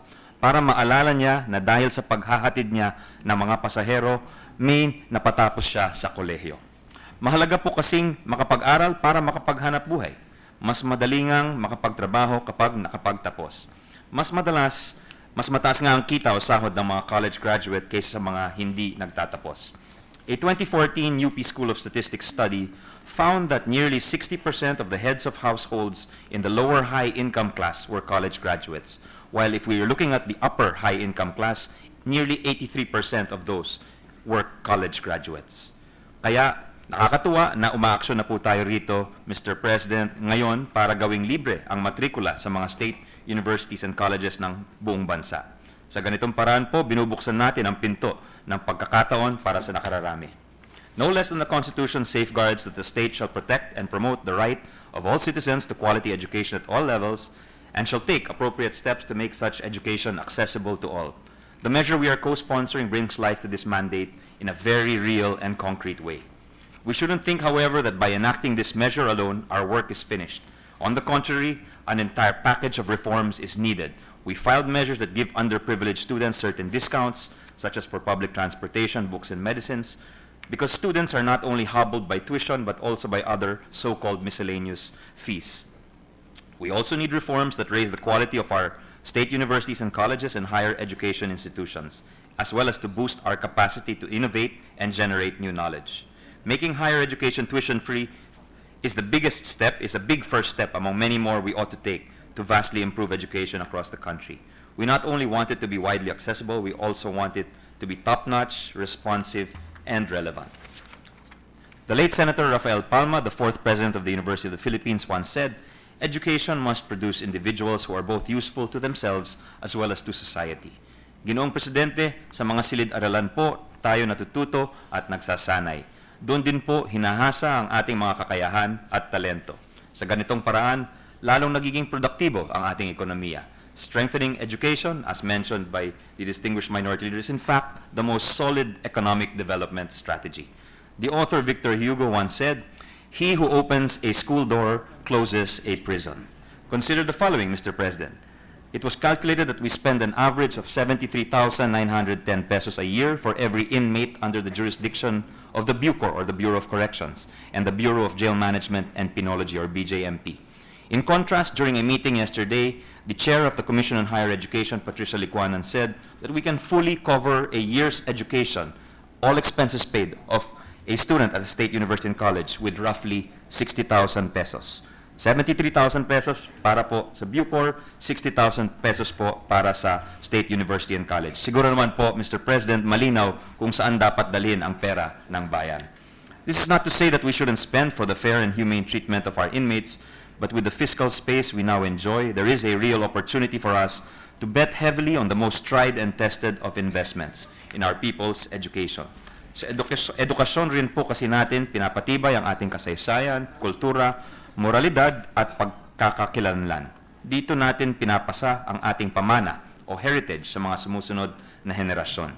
Dito po natin pinahihigpit ang mga hiblang bumubuklod sa ating bansa. Sa madaling salita, dito po hinuhulma ang ating bansa at ang kanyang kinabukasan. In his column, the national artist for literature, F. Shonil Jose, once wrote, "The solution to a national malaise is education. This education is not just learning how to manufacture better or cheaper goods as Korea or Taiwan do. It has to do with our insides, our minds, and our guts. Through better education, can we achieve real change in our country?" Salamat po, Mr. President. Majority Leader. Thank you, Mr. President.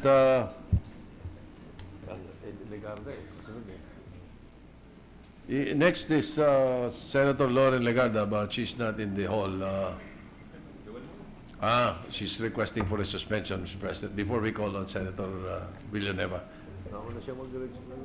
Move to suspend, Mr. President. Session is suspended.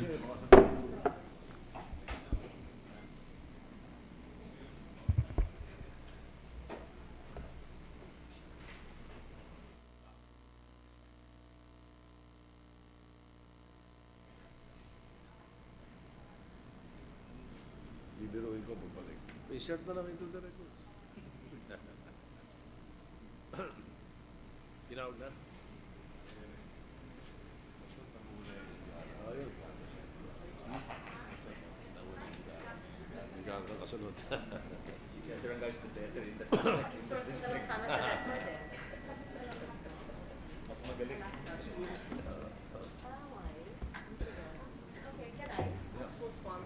Thank you. Ready to resume, Mr. President.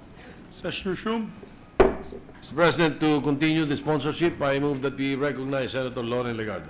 Senator Lauren Legarda, the lovely lady senator from Antique, and our godmother of this chamber is now recognized. I would like that to be stricken off the record, Mr. President. To be called Ninang signifies some age. I'm just kidding.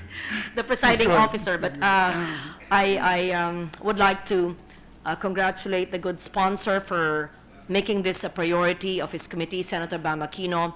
I would like to support, and I'm glad that there are many of us who have sponsored this as well. I have the honor to co-sponsor this landmark legislative measure, which aims to institutionalize on a national scale the provision of a full tuition fee subsidy for students enrolled in all of the country's 114 state universities and colleges. Under the General Appropriations Act for fiscal year 2017, this August chamber approved the amount of $5,753,537,000 for the CHED Student Financial Assistance Programs, TUFAPs, which covers both the regular TUFAPs, such as its scholarship program, the grants in aid, and student loan program, and other TUFAPs like Tulong Dunong and Scholar ng Bayan. Moreover, an additional 8 billion has been appropriated for the CHED's Higher Education Support Fund, while another 300 million pesos has been approved to serve as cash grants to medical students enrolled in the country's SUCs offering the Doctor of Medicine program. With the passage of this proposed measure, we will be legislating, in effect, the system or mechanism by which the funding for free tuition already appropriated for this year will be utilized. However, mindful of the government's limited resources, we must also ensure that public funds will be used equitably and serve first the poorest of the poor. In fact, in our discussions yesterday, Mr. President, it was presented in the consultation chaired by the Education Chairman, Senator Aquino, and Senator Gatchalian as well, presented to us the need for resources outside of the tuition subsidy, which would include 60% of additional costs would be transportation, allowances, dormitory, and this would run up to at least 100 billion pesos for the 1.6 million students. We hope that in the coming years, those who will remain in this chamber will endeavor to fund this so that the 1.6 million students and growing will receive not just free tuition subsidy, but all the allowances and the educational costs needed. And so what we intend to do, Mr. President, aside from supporting this very important legislative measure, is also to hopefully fund the lowest 20% quintile, the poorest of the poor, which would cost around 9 billion pesos for them to receive at least 60,000 pesos a year. If the second to the last quintile of 20% would be included, so it would be 40%, we would need at least, I think, 32 billion, if my memory serves me right. We hope to find that in the budget for 2018, Mr. President, but the first most important step is the legislation of the free tuition subsidy, which is enshrined in the proposed measure. I therefore urge my colleagues to lend their valuable support so we can enact the best possible version of this bill as we seek to uphold the constitutional mandate that education shall be the state's highest priority in terms of allocation of resources. Let it also be said, Mr. President, that with this subsidy for free tuition for our 114 SUCs, it does not mean that we are neglecting the opportunity for poor, indigent, if you may call them, but deserving students from entering the private educational system. In fact, under the STUFAP of more than 5 billion, this is already allowed. And so this answers the questions that were posed by the COCOPEA and the PASUC yesterday in the consultation of Senator Aquino. With that, I lend my support to this measure. Thank you, Mr. President. Thank you very much, Majority Leader. And now, to deliver a co-sponsorship speech, I move that we recognize Senator Joel Villanueva. Senator Villanueva is hereby recognized. Thank you, Mr. Majority Floor Leader. Thank you, Mr. President. Magandang hapon sa ating lahat. It's a great honor and privilege to co-sponsor this committee report number 28. Again, I'd like to congratulate our committee chair, Senator Bam Aquino, for acting swiftly with this particular measure. And of course, our chair ng Committee on Finance, maging ang ating Minority Floor Leader, na nag-raise ng napakadaming important issues na nagdala sa atin dito sa sitwasyon na ito para maipasa natin itong napakahalagang initiative na ito. Mr. President, I believe that a full tuition subsidy for all our students in state universities and colleges will surely give our young people reasons to dream for a better life. Sabi po nila, libreng mangarap. Pero tuwing tatanungin mo yung ating mga kababayan, lalo na dun sa mga mahihirap na lugar, libreng mangarap pero mahirap mangarap. Kasi mahal ang daan papunta o para makuha o makamit ang aming mga pangarap. Marami na po kayo sigurong narinig sa akin, Mr. President, tungkol sa mga success stories, tungkol sa mga kabataang nangarap, nabigyan ng libreng pagsasanay, nagsumikap, at nagkaroon ng trabaho. Doon po sa stint natin sa TESDA, nag-uumapaw po yung mga pangarap ng ating mga kabataan na nakamit nila yung kanilang pangarap at naging successful ho sila. Banggitin ko lang ho ulit, for example, si Eric Binlot, na isa ng welder, si Ray Caceres, na isang automotive technician, na sumusweldo, mas malaki pa sa sweldo ng Pangulo ng Republika ng Pilipinas. Again, these stories show how Filipino workers benefit from abundant opportunities through our free tech VOC training programs. At alam natin lahat, Mr. President, yung epekto ng edukasyon, ng maayos na edukasyon, lalo na itong free tuition fee na ating dinidinig ngayong araw na ito.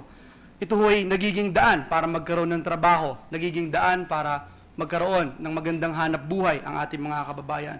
Kung may trabaho, kung may magandang hanap buhay, naiiwasan po yung mga masasamang bisyo tulad ng droga. Naiiwasan po yung pagnanakaw o pag-iisip na gumawa ng masama. Mas nagiging masaya ang pamilya. Nagkakatotoo po ito sa buhay ng napakaraming natulungan na natin doon sa pagbibigay ng free textbook education.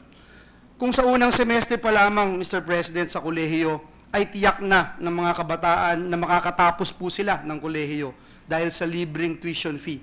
Mas magiging malalim ang kanilang motibasyon para mag-aral at magsumikap para makarating sa araw ng kanilang graduation day.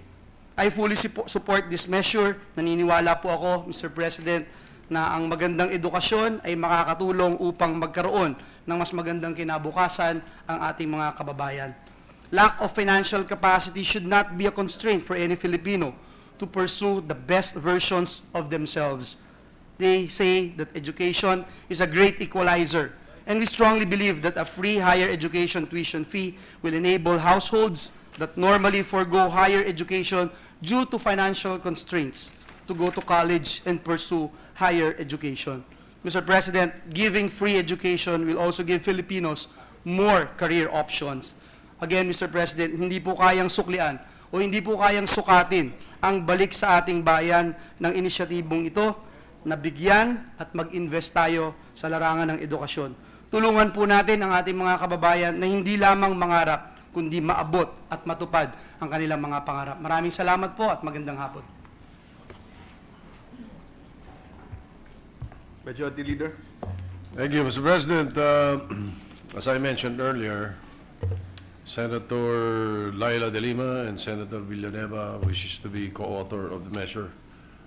At a later time, we'll probably agreed with the concurrence of the minority leader, the principal author, that the other members be made co-authors, Mr. President, or sponsors. So with that, Mr. President, to give time to the other members to study the proposed measure and for the sponsorship speech of some of our colleagues tomorrow, I move to suspend consideration of Senate Bill 1304 under Committee Report 28. Any objection? There being none, we suspend consideration of Senate Bill number 1304 under Committee Report number 28.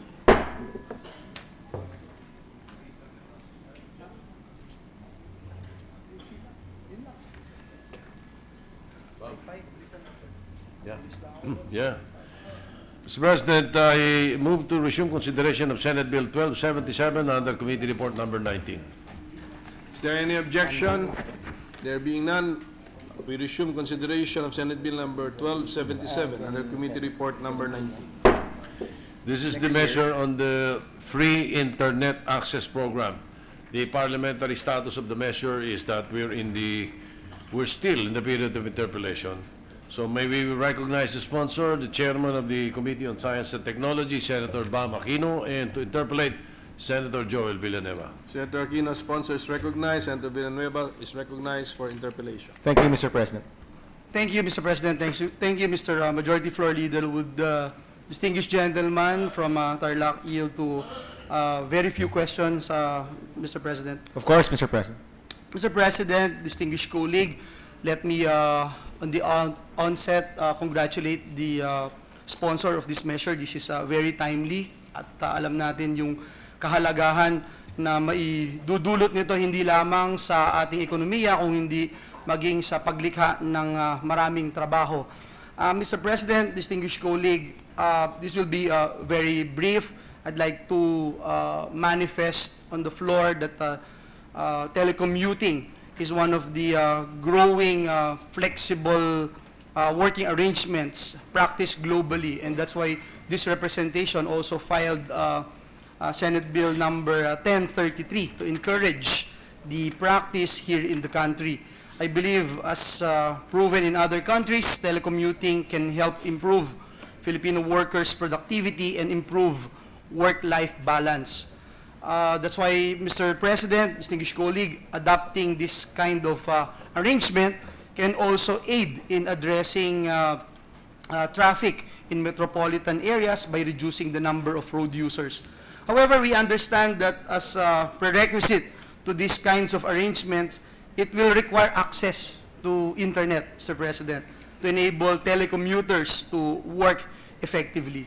So I just have two issues here, Mr. President. Let me go first to the issue of funding.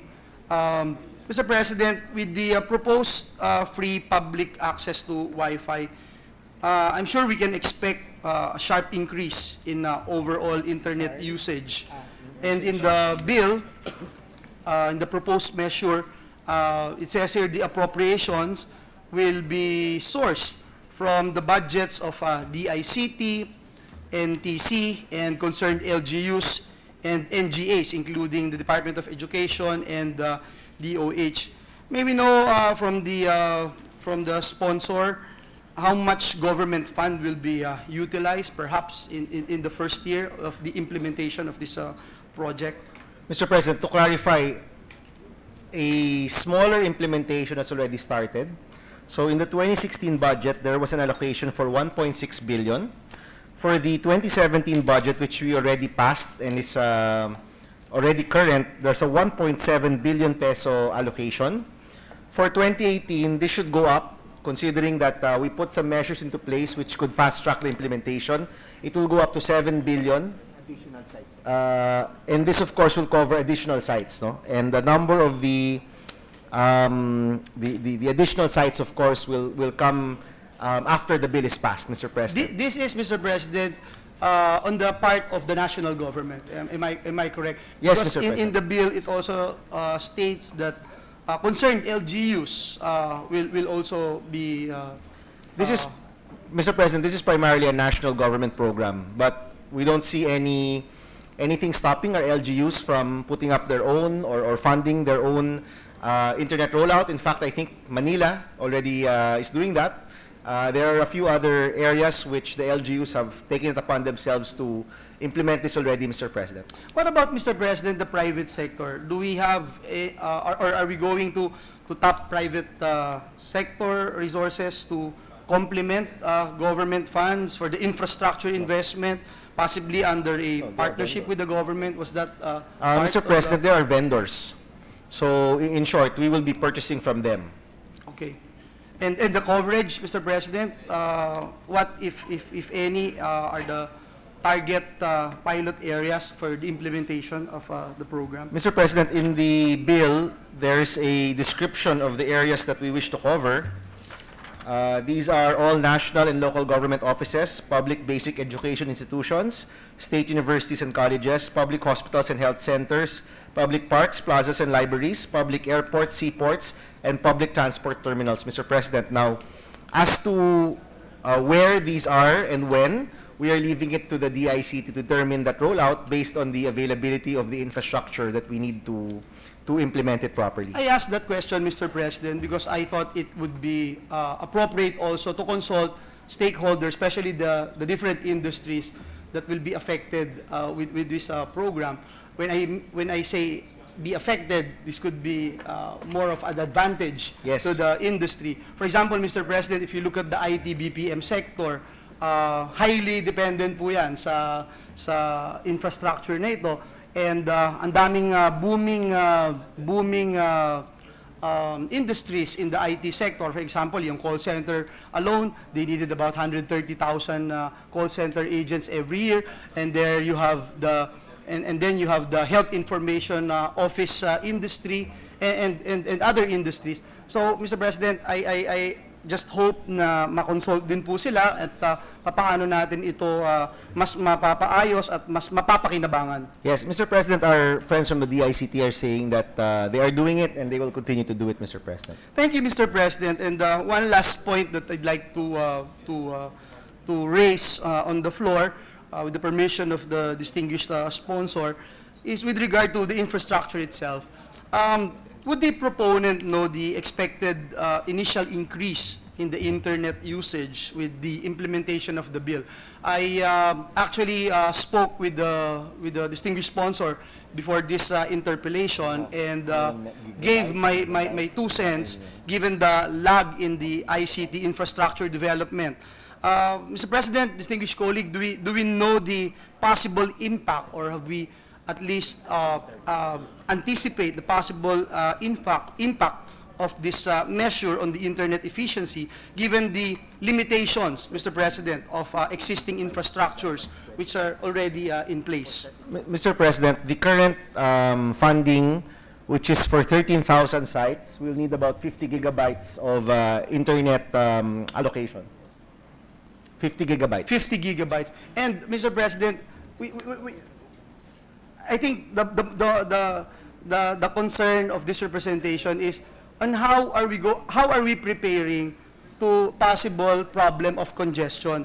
Do we have plans to address this?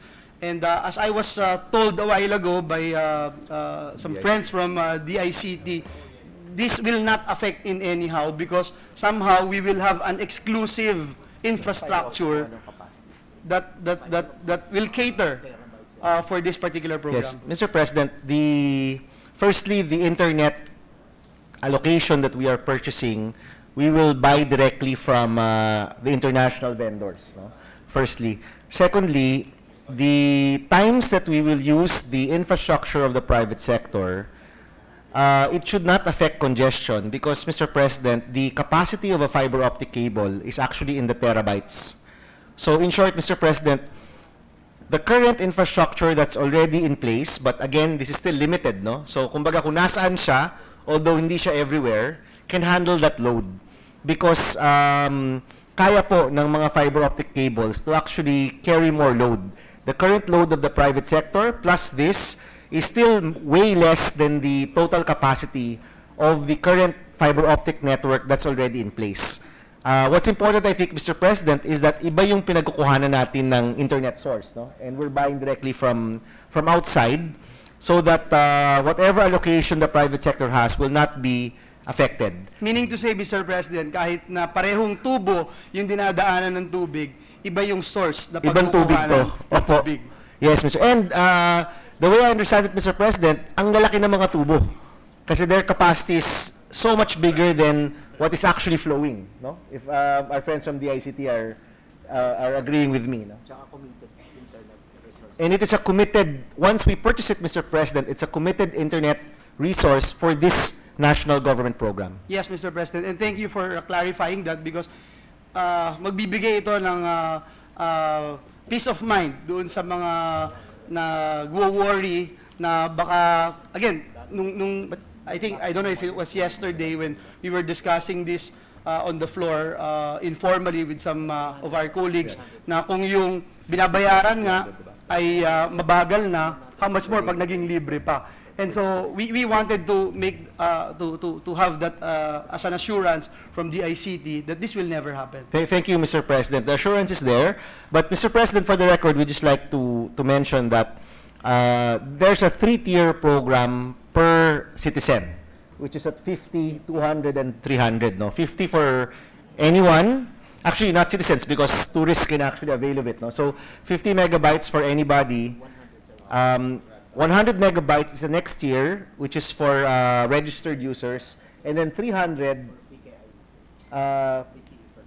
for public key infrastructure users like our students, for example, will be at 300 megabytes per user. So, Mr. President, we just want to put it in the record because, of course, if you're a call center, you would It's a not different, be able to use yes. this. No? But if you're a freelancer, for Example, example, if you're in the airport, if you're a tourist, if you're a regular, if you're looking for a job and you need to submit your resume, Yes. if you're waiting for communication from your loved ones, pwede yun, Mr. President. Pagdating sa mga small businesses or even maybe BPOs, I think they would need a higher allocation than what is provided by our program, Mr. President. thank you very much. That's all I wanted to hear from the good sponsor, that commitment. And again, I would like to reiterate the importance of this measure and share with you, Mr. President, distinguished colleague, that during our time in TESDA, when we launched the TESDA online training program, the scholarship grew from about 7,000 to 600,000 registered users, Mr. President. And so I believe that this will also complement programs of the government that will enhance not only the skills and talents of our people, but also in generating jobs. So again, Mr. President, thank you, distinguished colleague, for your patience, and looking forward to working hand in hand with the DICT with regard to this particular measure. Thank you very much. Thank you, Mr. President. Thank Majority you. Leader. Mr. President, there are no more reservations for any interpellation, so I move to close the period of interpellations for Senate Bill 1277. Any objection? There being none, period for interpellation for Senate Bill number 1277 is hereby closed. Mr. President, to prepare or to allow the sponsors and the other members to prepare and consolidate the proposed amendments of our colleagues on the measure, I move that we suspend consideration of Senate Bill 1277 under Committee Report number 19. Is there any objection? There being none, consideration of the measure is suspended.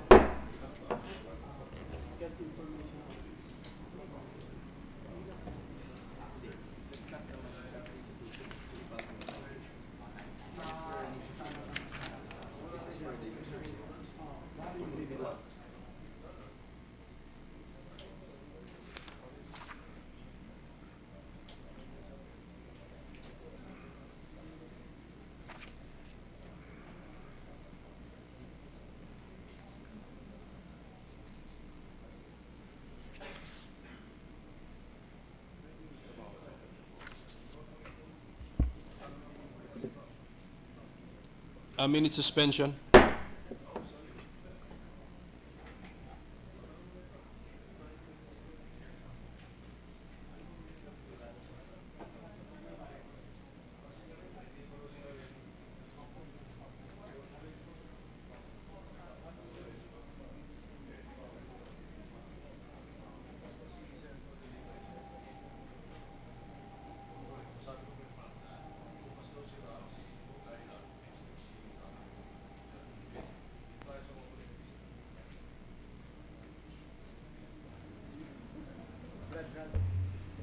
We ready to resume, Mr. President? Session is resumed. With the permission of the body, I move to resume consideration of Senate Bill 1233, 1233, under Committee Report Number 8. Is there any objection? There being none, we resume consideration of Senate Bill number 1233 under Committee Report number 8. Mr. President, this is the measure on creating the Coconut Farmers and Industry Trust Fund. Parliamentary status of the measure is that we're still in the period of interpellation. May we recognize the sponsor, Chairman of the Committee on Agriculture, Senator Francis Pangilinan, and to interpellate Senator Laila de Lima. Senator Pangilinan, as sponsor, is recognized, and to interpellate, Senator De Lima is recognized.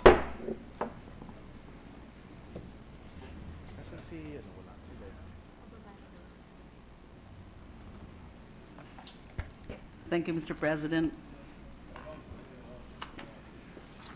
Would the very distinguished colleague yield to some questions? Willingly, Mr. President, to the good lady senator from the Bicol region, Iriga. Iriga City, From province Iriga of City. Camarines Sur. Yes, Camsur. Isang Oragon.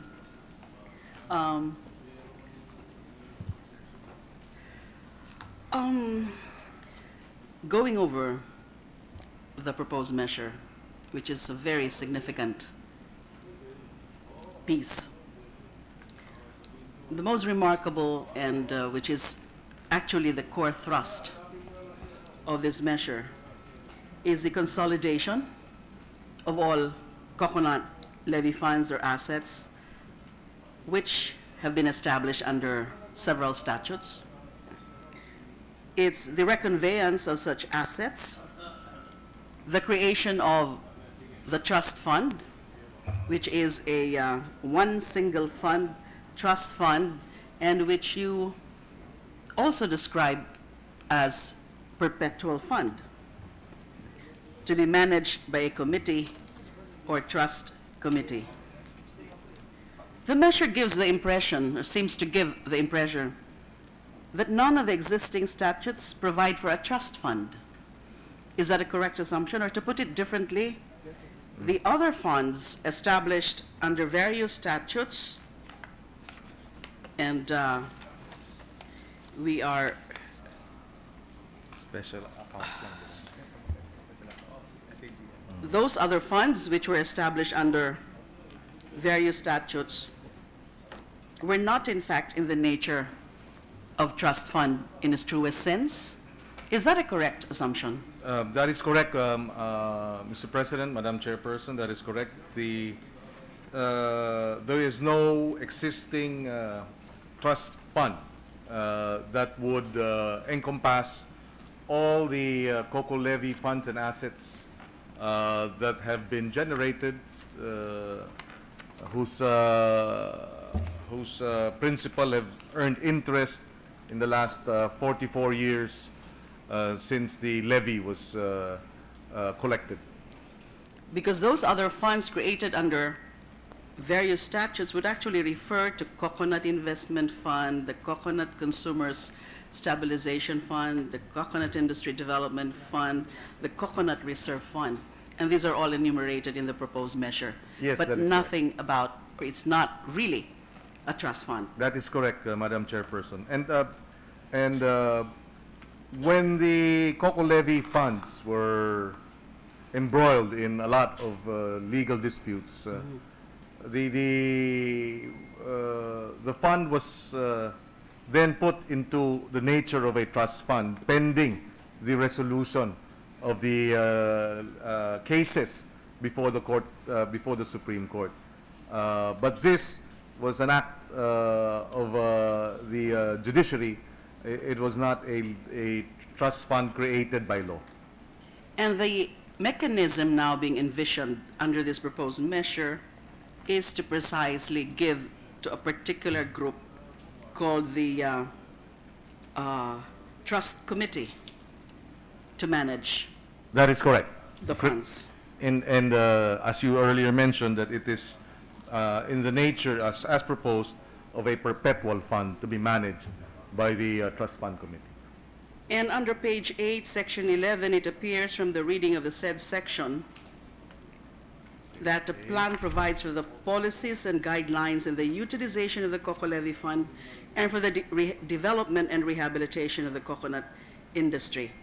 And that after approval of the plan by the President, because the plan is supposed to be crafted by this ad hoc committee, the plan will be implemented by a trust committee attached to the office of the President. My question, Mr. President, is will the trust committee operate under the control or merely under the supervision of the President? My point is, can the President override the decisions of the trust committee? Can the President replace the non-ex officio members of the committee anytime? That is a very good question, and we would like to place on record that the President does not exercise control. It is an attached entity under the office of the President, but the President does not have. The intention is that the President will not have the power to overrule, for example, the Trust Fund Committee. The role of the President in this case are limited to two: the designation of or appointment of the members of the Trust Fund Committee as stipulated, and two, the approval of the plan, the industry development plan. I have to really ask pointedly that question because, well, agencies with administrators with fixed term appointment usually encounter problems during changes in the administration. And since its composition is primarily presidential appointees, and I'm referring to the ex officio members who are cabinet members, it should follow that the trust committee should follow the presidential direction. However, the industry representatives in the trust committee have fixed terms also, 3 years and renewable Yes, that is correct. for As another proposed. term of 3 years. What happens if they disagree with the new president before their term expires? Can they be forced to resign? Well, considering that they have fixed terms, I think then even if there is a change in administrations, the term will be respected, considering that it is fixed. And I think it would not preclude a situation where, for example, a member or members of the trust committee can be removed for cause. Yes, as is the case for any public official, they may be removed for cause. Yes, that is correct. They are presidential appointees and subject, of course, to our civil service rules. That and, is correct. Under the mechanisms of accountability. That is correct. Can the trust committee amend the cocoa industry plan with the approval of the president? Or can it only be done through another ad hoc committee? Per section 12, I notice that the committee has the power to amend the investment guidelines. But I'm not sure, correct me if I'm wrong, whether there is an express grant of power to this trust committee to amend the plan itself. Yes, well, that is a good point. Because the plan is crafted by the ad hoc. That is correct. And that will be then- submitted later within a prescribed period Yes, and approved by the President. and approved by the president. Before any funds actually can be disbursed. That is correct. The bill as crafted is silent as to whether or not the Trust Fund Committee can make amendments. We are more than willing to accommodate a possible proposed amendment so that we can clarify that. One, should there be an amendment, perhaps we go through the same process by which the ad hoc committee which crafted the plan should again be convened to go through the process of reviewing and going through a process of consultation, and then coming up with a recommendation as to amendments. The same should then be submitted to the President for his approval, and after which it may be effectively implemented by the Trust Fund Committee. That is one proposal, Madam Chairperson, Mr. President. That should, I think, clarify the question as to whether or not, and there may come a time, for example, assuming, I mean, hypothetically, after 2-3 years of its implementation, there are new technological Exactly. developments, there are new findings or research material made available that will require perhaps an amendment to the development plan. Then definitely there should be a manner by which amendments to the plan are undertaken and provided for. To be honest, Mr. President, I really do not know which would be a better proposal, whether to give it back or to create another ad hoc committee in order to come up with an amended plan, or give it altogether to this trust committee to undertake the amendments. But as the good sponsor has mentioned, there may be possibilities Yes. or eventualities that would warrant Yes. the amendment of any particular feature or provisions of this grand plan. That is correct. That is correct. I suppose, well, then we have to, during the period of amendments, try to find the language to be able to fill, to be able to provide for that process of amendment should the situation, as earlier illustrated by the good senator, should it come to pass and become a reality. There has to be a clear-cut process of amendment. Thank you. Mr. President, in giving to a new body, and that is the Trust Committee, the mandate to administer the fund with fairly broad powers also. Yes. It seems that, would it be a correct assumption or impression again that the Philippine Coconut Authority, or PCA, has been somewhat marginalized, so to speak, under this proposed measure?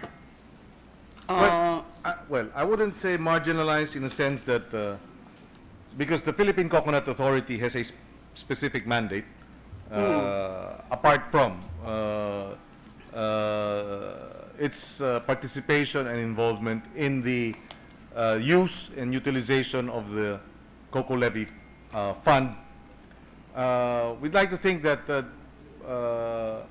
it will require a broader field of expertise pooled together, considering that the amount is not small. It is 76 billion cash and another 25 to 30 billion in assets.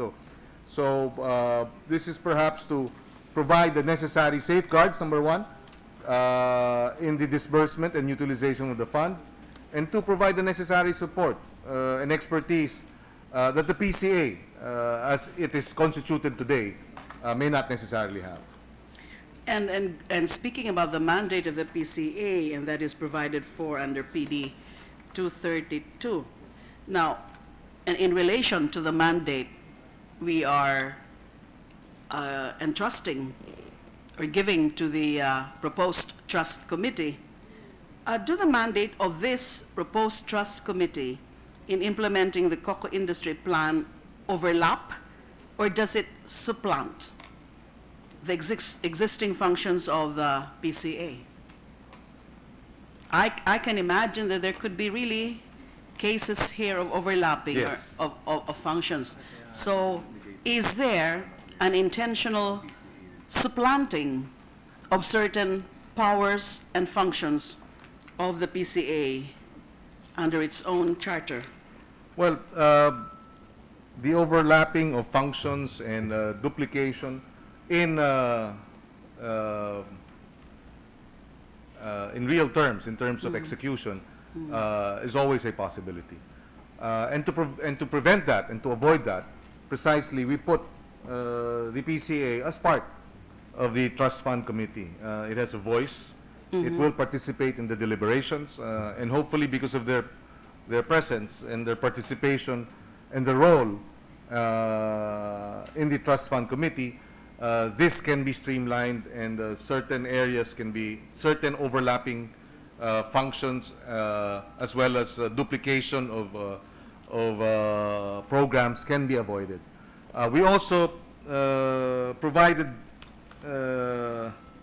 in page 9 of the draft bill, line 26, we also provided a provision there that hopes to address the possibility of duplication or overlapping of functions. And if I may quote, for the avoidance of doubt, programs relating to planting, replanting, fertilization, research and development, market promotion, farm-to-market roads, and direct lending shall be funded through regular appropriations. So this is one such way that we feel we can be able to avoid the duplication of functions and the overlapping of programs. We should be able to, again, at the proper time, in the period of amendments, perhaps, we can even further strengthen the language so that we can ensure that there is minimal, if at all, duplication of functions and overlapping of programs. So there is in fact recognition in the proposed measure that there are certain specific functions or areas of competence that belong to existing agencies of government That is correct. and are not meant to be taken over or absorbed or assumed by this new body, That is correct. the That is Trust correct. Committee. And regardless of whether there is in fact overlapping, how would the good sponsor describe the working relationship now of the Trust Committee and the PCA? Well, in that sense, it will be, how do we describe the relationship or the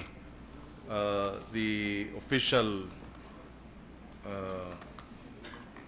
they will augment, they will complement, they will provide the necessary expertise where there is none. The Philippine Coconut Authority, for example, does not have the expertise in investments. Therefore, that's where the Department of Finance comes in. That's where Bureau of Treasury, the Bureau of especially. Treasury comes in. In the area of, in other areas outside of the DTI, for example, in terms of enterprise development, again, the Philippine Coconut Authority is not an expert, does not have the expertise in terms of entrepreneurial training, entrepreneurship development, and skills training. That's where you have the DTI coming in. So I'd like to think that this would be a multidisciplinary approach to the utilization of the COCO levy funds so that the resources are used effectively and, of course, in the end, with the end in view of ensuring that it is for the benefit of the coconut farmers and the development of the coconut industry. Thank you. The next question, Mr. President, I really would want a definitive response to this.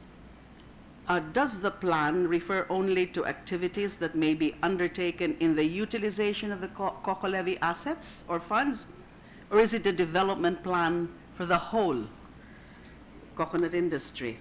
It is certainly important to delineate the purpose, considering that there is an existing agency that is in charge of the coconut industry, and that is the PCA. Again, in trying to figure out whether there exists, in fact, overlapping or even conflict of concerns and jurisdiction.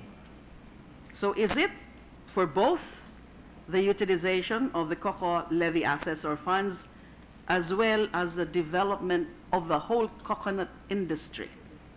Yes, it is for both. Okay. Because it presupposes that the coconut industry ought to develop, ought to benefit from the utilization, disposition, management of the funds as well as the assets, the COCO levy assets. In other words, hypothetically, in a situation, for example, wherein there is an asset such as an oil mill, a functioning oil mill, the question would be, do we privatize the oil mill? Do we enter into a management, maintenance, and operating arrangement with the private sector so that it could be better managed and better run?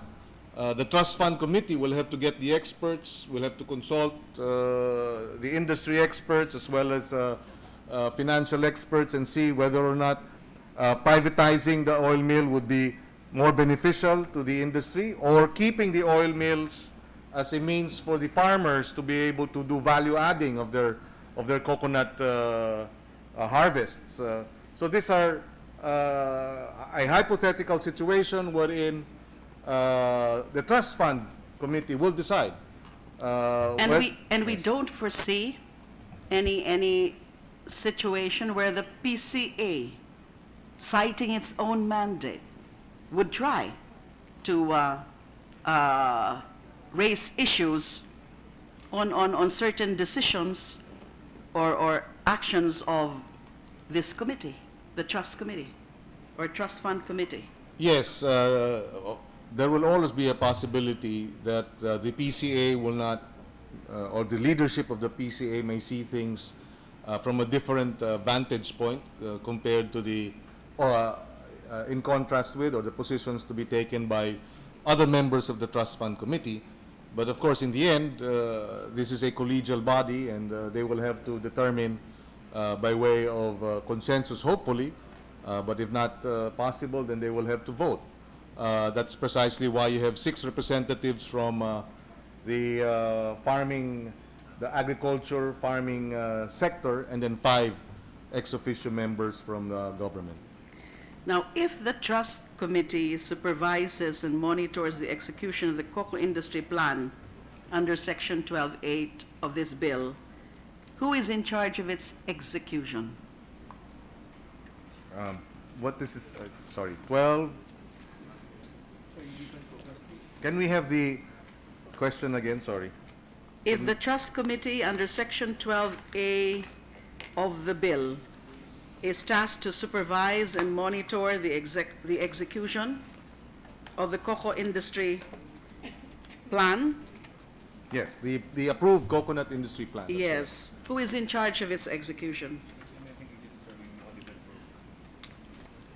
Well, there will be, depending on the nature of the program that is to be executed or implemented, you could have interagency cooperation through the trust fund committee, or it could be specifically the Philippine Coconut Authority. Again, depending on the nature and the requirements and the expertise required, rather, in terms of implementing the plan. And the good sponsor would not think it necessary to try to really spell it out in clear terms? Because in here, 12A is, well, supervise, coordinate, and monitor the implementation of the Coconut Farmers and Industry Development Plan. Would the good sponsor be open to injecting an appropriate provision or a phrase or a portion of the bill which could clarify that in terms of execution precisely of the plan, and this is left to the relevant agencies? Yes. Yes, we are more than willing to. These are now the implementing agencies, actually. For purposes of being able to clarify the roles of the various agencies so that it is clearly spelled out, yes, we are more than willing to accommodate proposed amendments subject to the appropriate language to be able to. Thank you. The bill provides under Section 17 for the appointment of an executive director. That is correct. Under the Trust Fund Committee. That is correct. Does this entail the creation of a whole office with permanent positions? It would be called an Office of the Executive Director. So is that a permanent office with its own plantilla positions? It cannot just be... That is correct. That is the intention, that for the effective implementation of the development plan as approved by the Trust Fund Committee and the proper disbursement of the funds that were to be made available, you will need an organization to be able to do that. Now, does the Trust Committee have power over its investments, much like DBP or or ADB, where they have some level of control Yes, on how the investments are spent? Because it's mandated to come up with an investment plan. That is correct, to be approved by the committee. So in terms of the overall management also of the investment plan. Yes, that is correct. That is with the same committee. That is correct.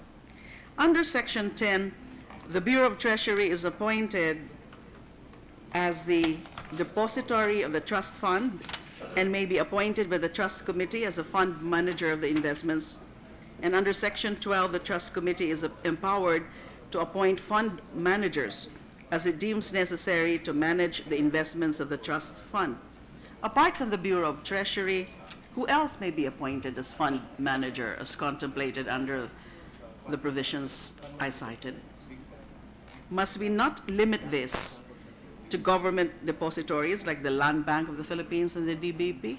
Or does the Trust Committee have full discretion on who to designate or what to designate as fund manager? If the good senator would, if the questions are towards ensuring that there are safeguards in the investments, we are more than willing to accommodate amendments that would limit the designation of fund managers, for example, just to perhaps government funding institutions and the like, Mr. President. We can accommodate that. In fact, I think that was precisely one of the concerns raised yesterday when Senator Villar was interpellating us. She wanted to limit the investments, the type of investments that the Trust Fund Committee can enter into. I suppose, Madam Chairperson, Mr. President, subject to style and the language to be presented, we are more than willing to accommodate provisions that would provide greater safeguards in the appropriate investments to be made by the Trust Fund Committee and the powers given them. Thank you, Mr. President, and the distinguished sponsor. The phrase "with the authority and accountability of a private fund manager" is used to qualify the authority and accountability of the Bureau of Treasury when so appointed as a trust fund manager. May we know what does this phrase mean? With the authority and accountability of a private fund manager is used to qualify the authority and accountability of the Bureau of Treasury. Under the same section, Mr. President, Section 10. Maybe we have a minute suspension just to confer with our... Session is suspended. Thank you, Mr. President.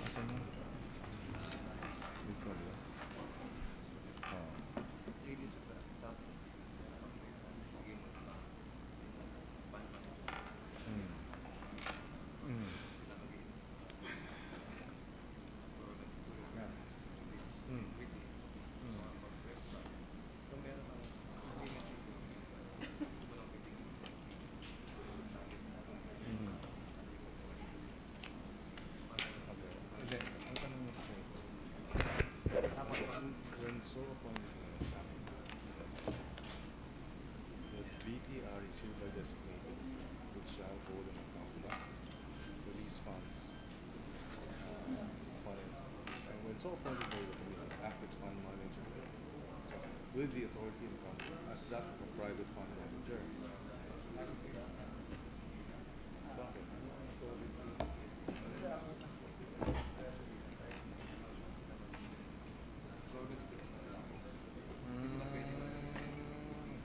Wait.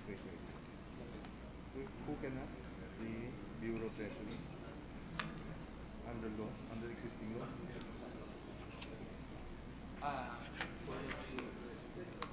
Can only invest in government securities. So this provision,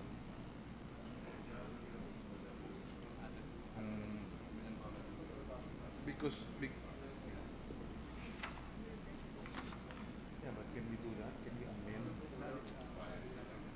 Okay. Yeah. And what instances do they do that? Like what? Like what?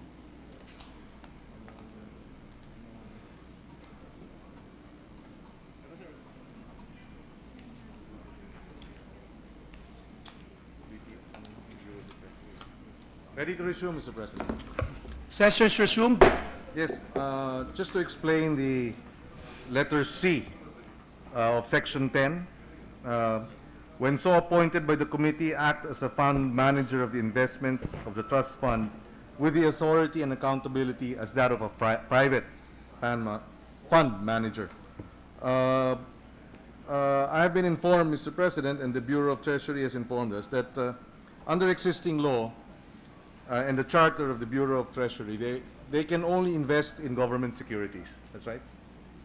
Therefore, this particular provision, with the authority and accountability as that of a private fund manager, will empower the Bureau of the Treasury to also invest in other instruments, which again we will have to identify, because that is, I think, the proposed amendment to Senator Villar, and they can therefore invest not only in government securities, Madam Mr. Senate President. So that is the reason why, that explains why that particular provision, letter C, is there, so that the Bureau of Treasury, on behalf of the Trust Fund Committee, will be able to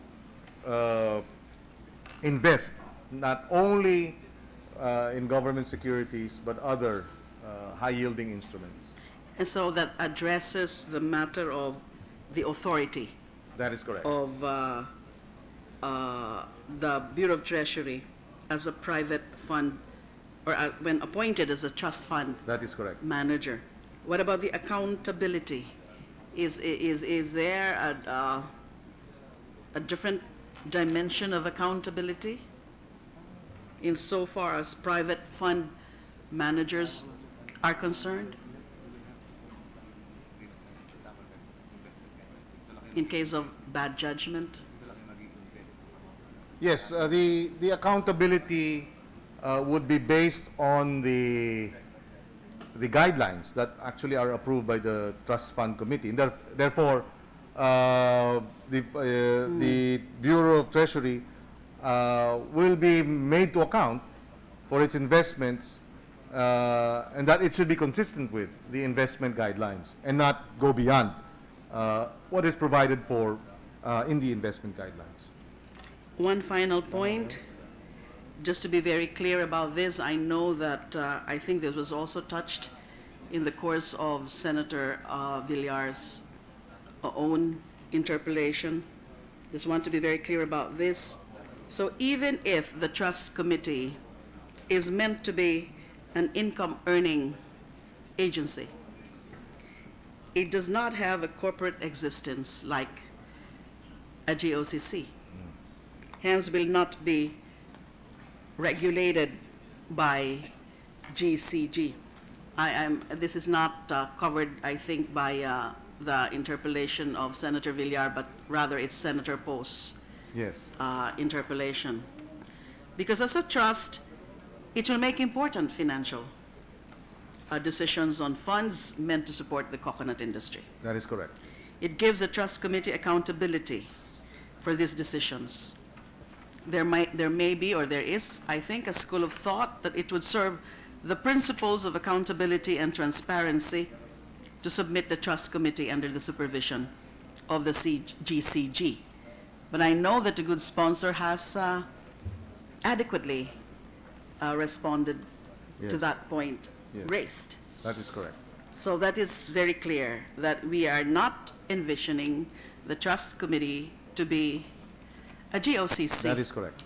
Just an executive body Yes. attached to the Yes. Office of the President. And considering that the composition, the ex officio members are actually heads of agencies, we feel that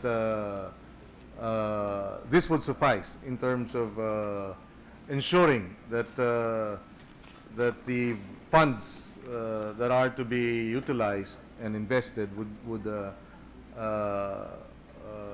not be would not go the same way as how other GOCCs in the past suffered in terms of bad investments and the like.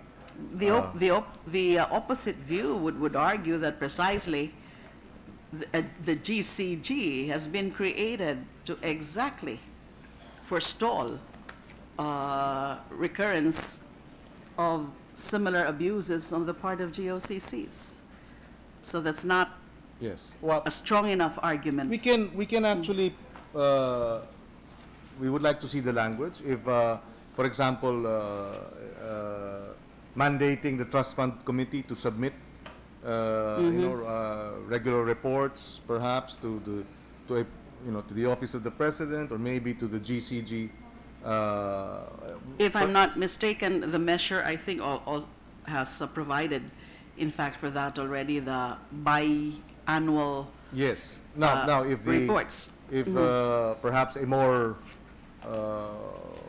stricter or more stringent reportorial requirements perhaps would address that concern that it is not covered by the GCG law. Maybe we can look at the language and accommodate it at the proper time during the period of amendments. Our concern really is that it is not a corporation. It will not have the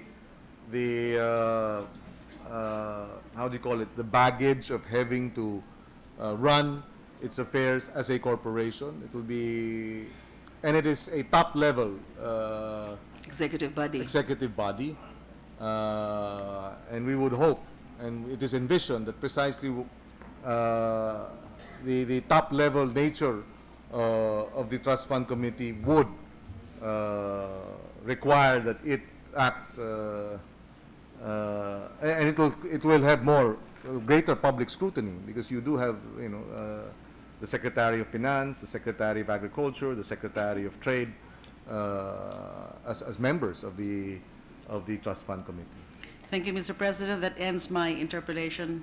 Thank you very much. Thank you very much to the good senator from Iriga City. We appreciate the inputs, and at the proper time, should she feel the need to propose the amendments, we would like to sit down with her so that we can help craft it and include it when we go through the period of amendments. Maraming salamat, Mr. Chairman. Mr. Senate President, thank you. Thank you, Senator Pangilinan. Sir Majority Floor Leader. Yes, Mr. President, there are other members who have made reservations to interpolate. Move to suspend consideration of Senate Bill 1233 under Committee Report Number 8. Is there any objection? Chair hears none. Motion is carried. Mr.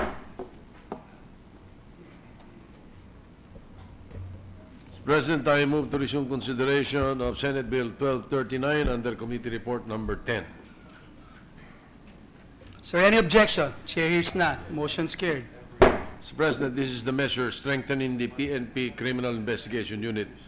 The parliamentary status of the measure is that we are now in the period of individual amendments. So I move to recognize the sponsor, Chairman of the Committee on Public Order and Dangerous Drugs, Senator Pampilo Lacson,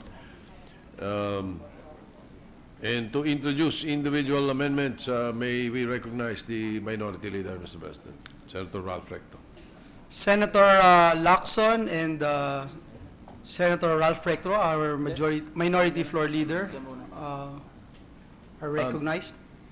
Thank you. Correction, Mr. President, maybe, yes, of course, the chairman, but may we recognize Senator De Lima first before Senator Recto. Senator De Lima is recognized.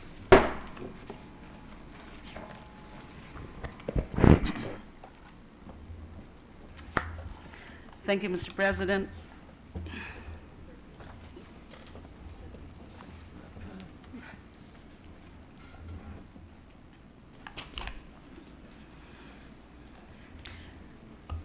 This is now the period of individual amendments. Following our discussion with the honorable sponsor and also some discussions with Senator Frank Drilon, I move that we delete Section 1 of Senate Bill number 1239 and insert a new section which shall read as follows. Section 1, a new section 26-A shall be inserted after Section 26 of Republic Act number 6795, which will read as follows. Section 26-A, subpoena powers. The PNP Chief, Director, and Deputy Director of the Criminal Investigation and Detection Group, CIDG, referred to as the Criminal Investigation Unit in Section 35B4 of this Act, shall have the power to administer oath and issue subpoena and subpoena juces tecum in relation to its investigation, provided that such powers shall be exercised solely by the aforementioned officials and may not be further delegated to any other person or office. The second paragraph of this new Section 26A would also read in this manner, or in this wise. The subpoena shall state the nature and purpose of investigation, shall be directed to the person whose attendance is required, comma, may I read this again? The second paragraph.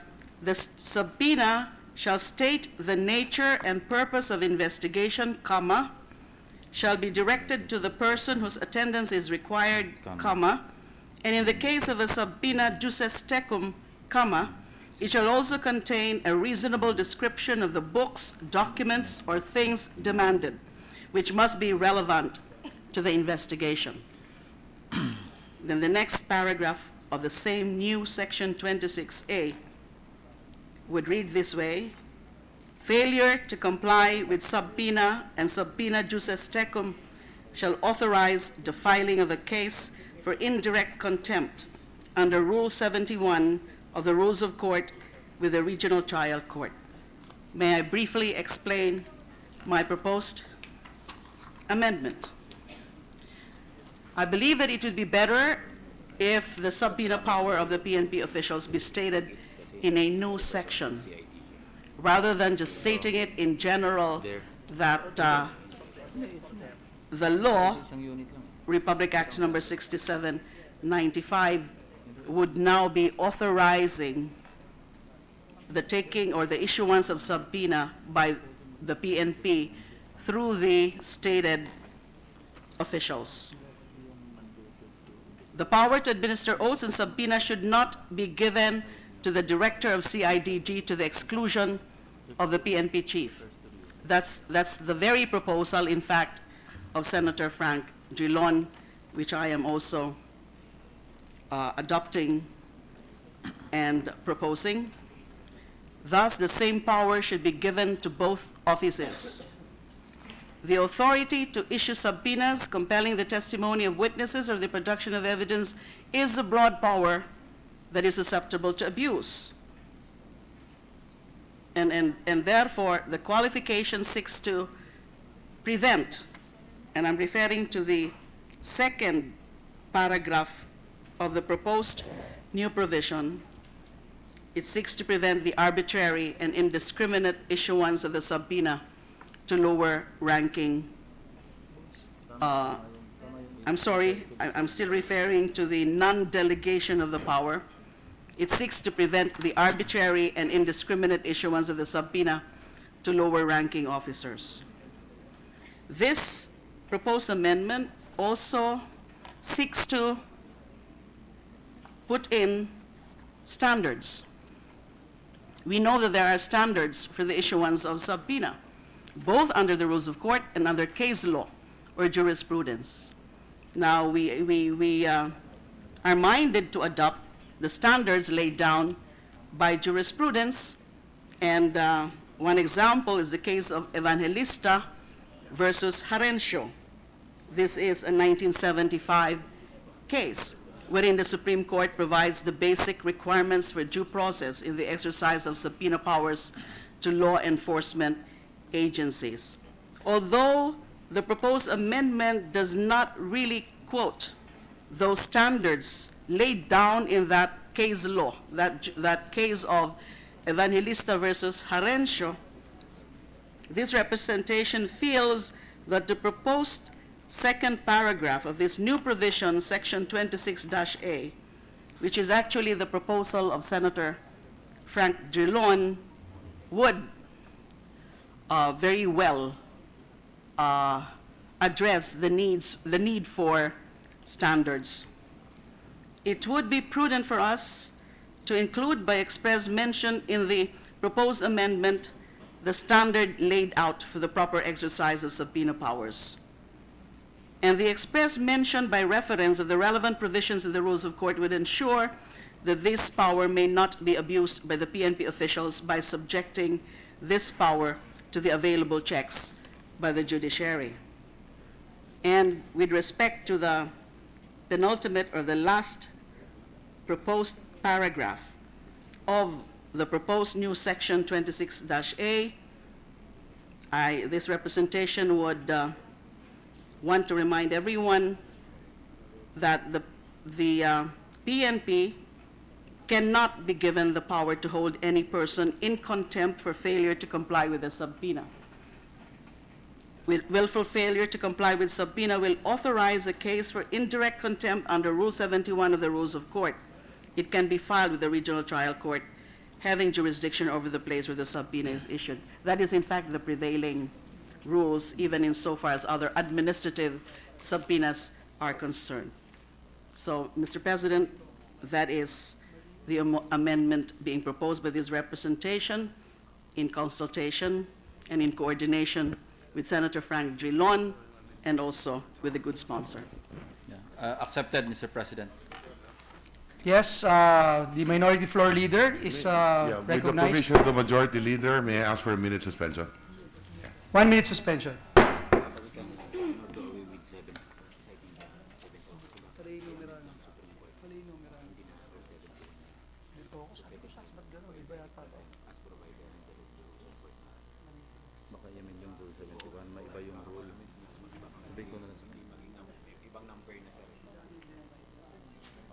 Okay na. Partner.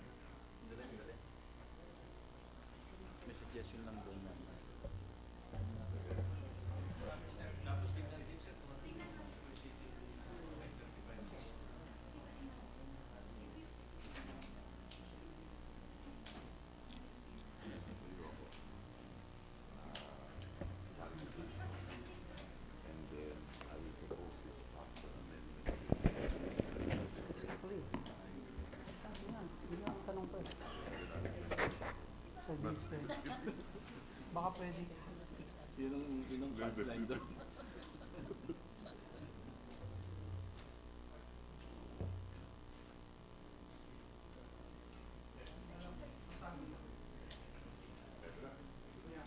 We ready to resume?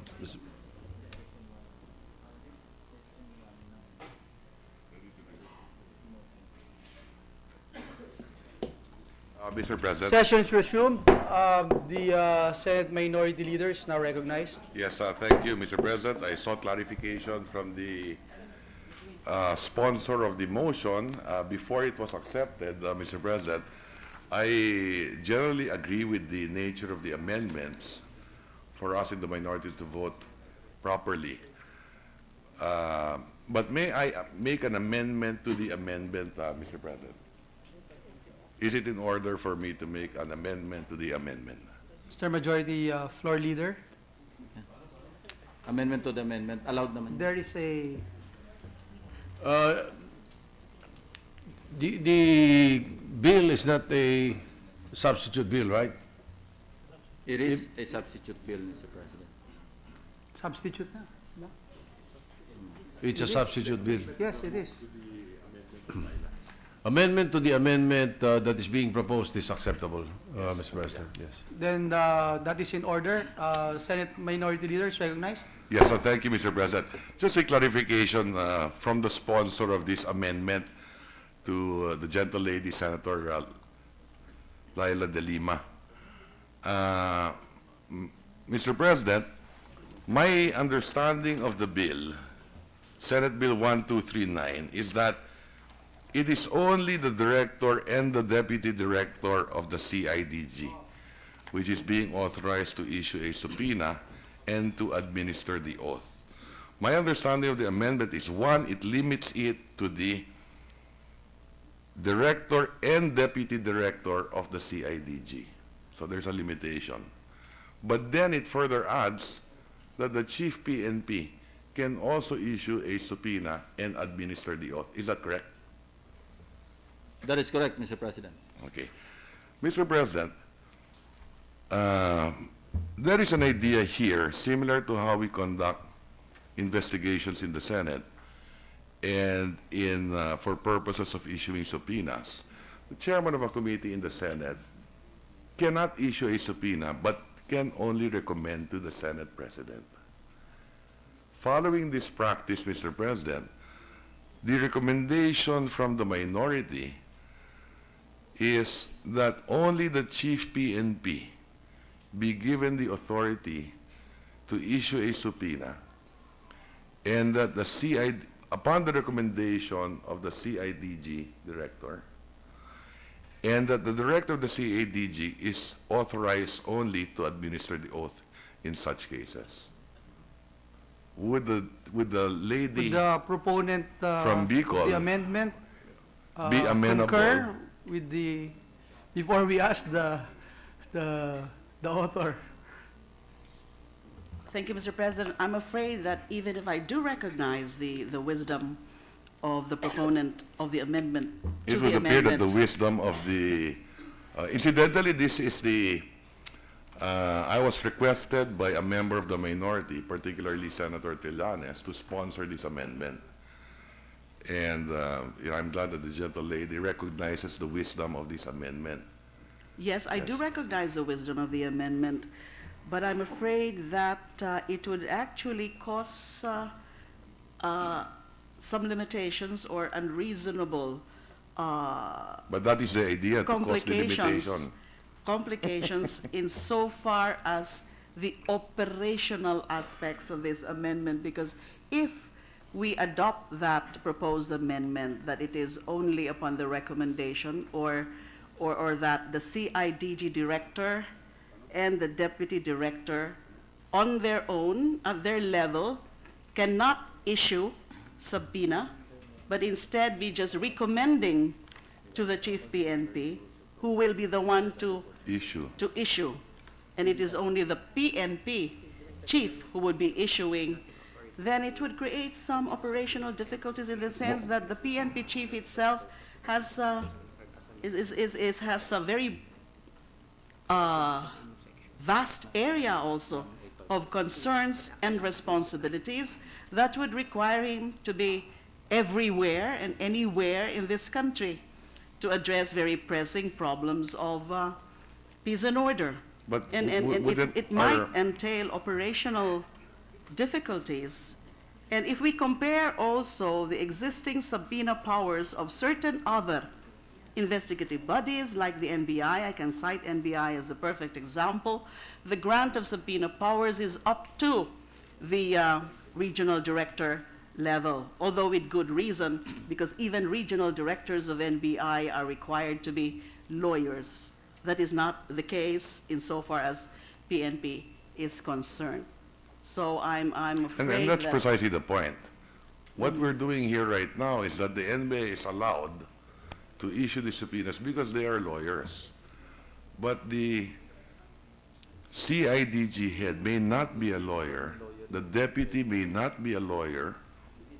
and so In does fact, the PNP the chief PNP, and that's why the minority here is already bending backward to accommodate the request of the majority to allow, to give the CIDG and the chief PNP, or at least the PNP in general, the authority to issue subpoenas and to administer oath. We must note, Mr. President, that the original measure was to grant subpoena powers only to the director and the deputy director of the CIDG. And it may be delegated. No. No There's longer. There's no such... There's no such provision That's in the right, bill. that's right. There's That no is correct. I such, stand corrected, correct. I stand corrected. But to the CIDG and its deputy. Now, operationally, how difficult will this be? Recommendatory ang CIDG director. Again, What does the chief PNP have to do to sign a document? So it is merely a signature that we are requesting. He may be abroad, he may be in the country, and it is recognized that you can do it by electronic. By electronically. So regardless of where the chief PNP is, if he thinks that this is important, it is an issue of importance as far as the chief PNP is concerned. If he thinks that it is not important, he will not sign it. It's a fail-safe mechanism, Mr. President. but the CIDG has, well, the mandate of the CIDG is such that we can expect, or that we see, that it handles numerous cases under its very mandate, under the same law, Republic Act number 6975. And therefore, the PNP chief cannot be expected to really be familiar with those cases under investigation by the CIDG. And we are opening doors to the chief PNP just really signing subpoenas, and without him really determining for himself the necessity of issuing the subpoena. But if we directly grant the director and the deputy director of the CIDG, then we can expect that they are actually more acquainted with the facts of the case that would justify the issuance of subpoena. I don't know, Mr. President, but I think we should give the good sponsor himself the chance to justify the... Elevating the, As the with the former permission chief of PNP. the distinguished colleagues on the floor, is there an assumption that the director and the deputy director of CIDG are responsible people? And we can entrust to them? I think that they are responsible, but I think the chief PNP would be more responsible as the supervising authority. But that will add to bureaucratic red tape, Mr. President. If we allow only the chief PNP or authorize only the chief PNP to sign a subpoena and subpoena ducis tecum, then it will somehow affect negatively, you know. It will impact on the urgency of certain situations when CIDG is conducting an investigation. So, on that, may I plead to Mr. President, distinguished colleague from Bicol, you know, I feel lucky that there are only one Ralph Recto and one Trillanes in the minority. You can just imagine if there are 2 or more Rectos and 2 or more Trillaneses. No need, Mr. President. 3 against 21 is okay with us, Mr. President. That's why. That's why. You can just imagine if there are 2 or more Rectos and 2 or more Trillaneses. Just an And 2 additional or point. more Lilas. Just an additional point, Mr. President. We should remember that there are other units under the PNP. CIDG, or the former CIU, is just one of them. There are other units under the organization and all under the PNP chief. And the power now being restored to the CIU, now the CIDG can simply be confined to the own expertise of the investigators within that particular unit. As a matter of fact, the intention of this bill, of this proposed measure, is to allow the Chief PNP to sign only for the CIDG. Yes. being the primary investigative unit of the PNP. He cannot assign subpoena and subpoena duces tecum for other units of the PNP because anyway, they're not involved in investigation. Yeah, Mr. President, I think the issue has been sufficiently discussed. Before I question the quorum, may I ask for a minute suspension? 1 minute suspension. Sabi na dun pupunta pag hindi in-accept.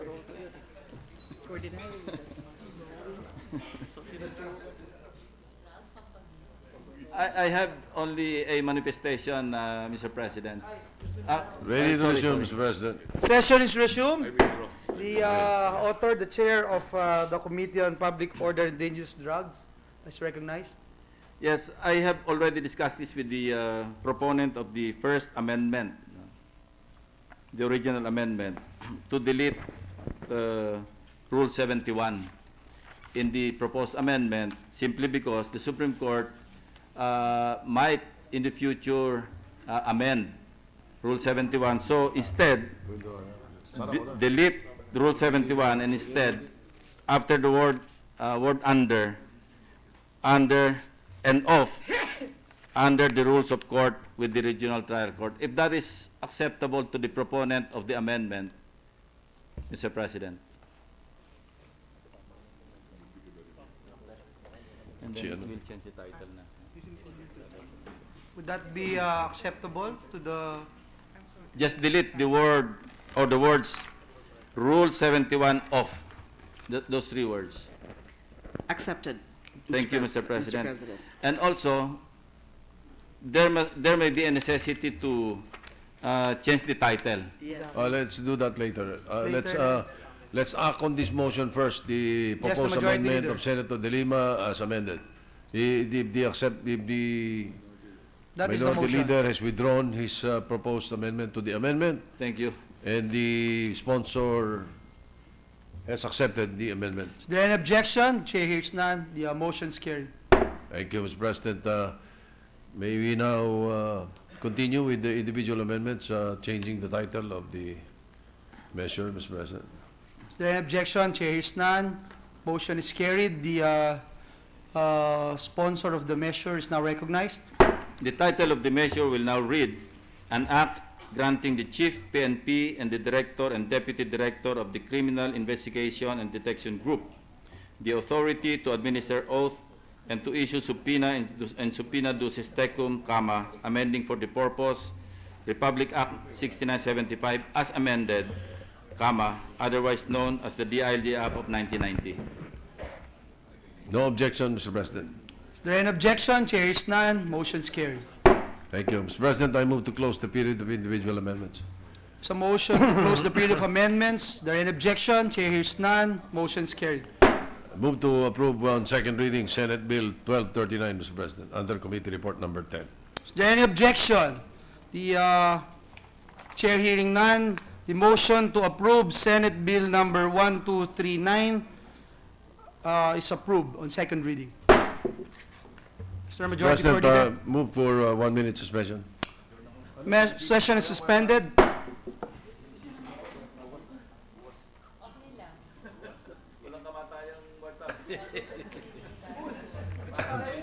We ready to resume, Mr. President.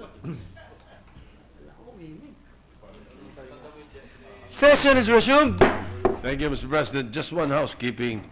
Well, supposedly I was going to call the expanded Anti-Wiretapping Act ang walang kamatayang anti-wiretapping. But because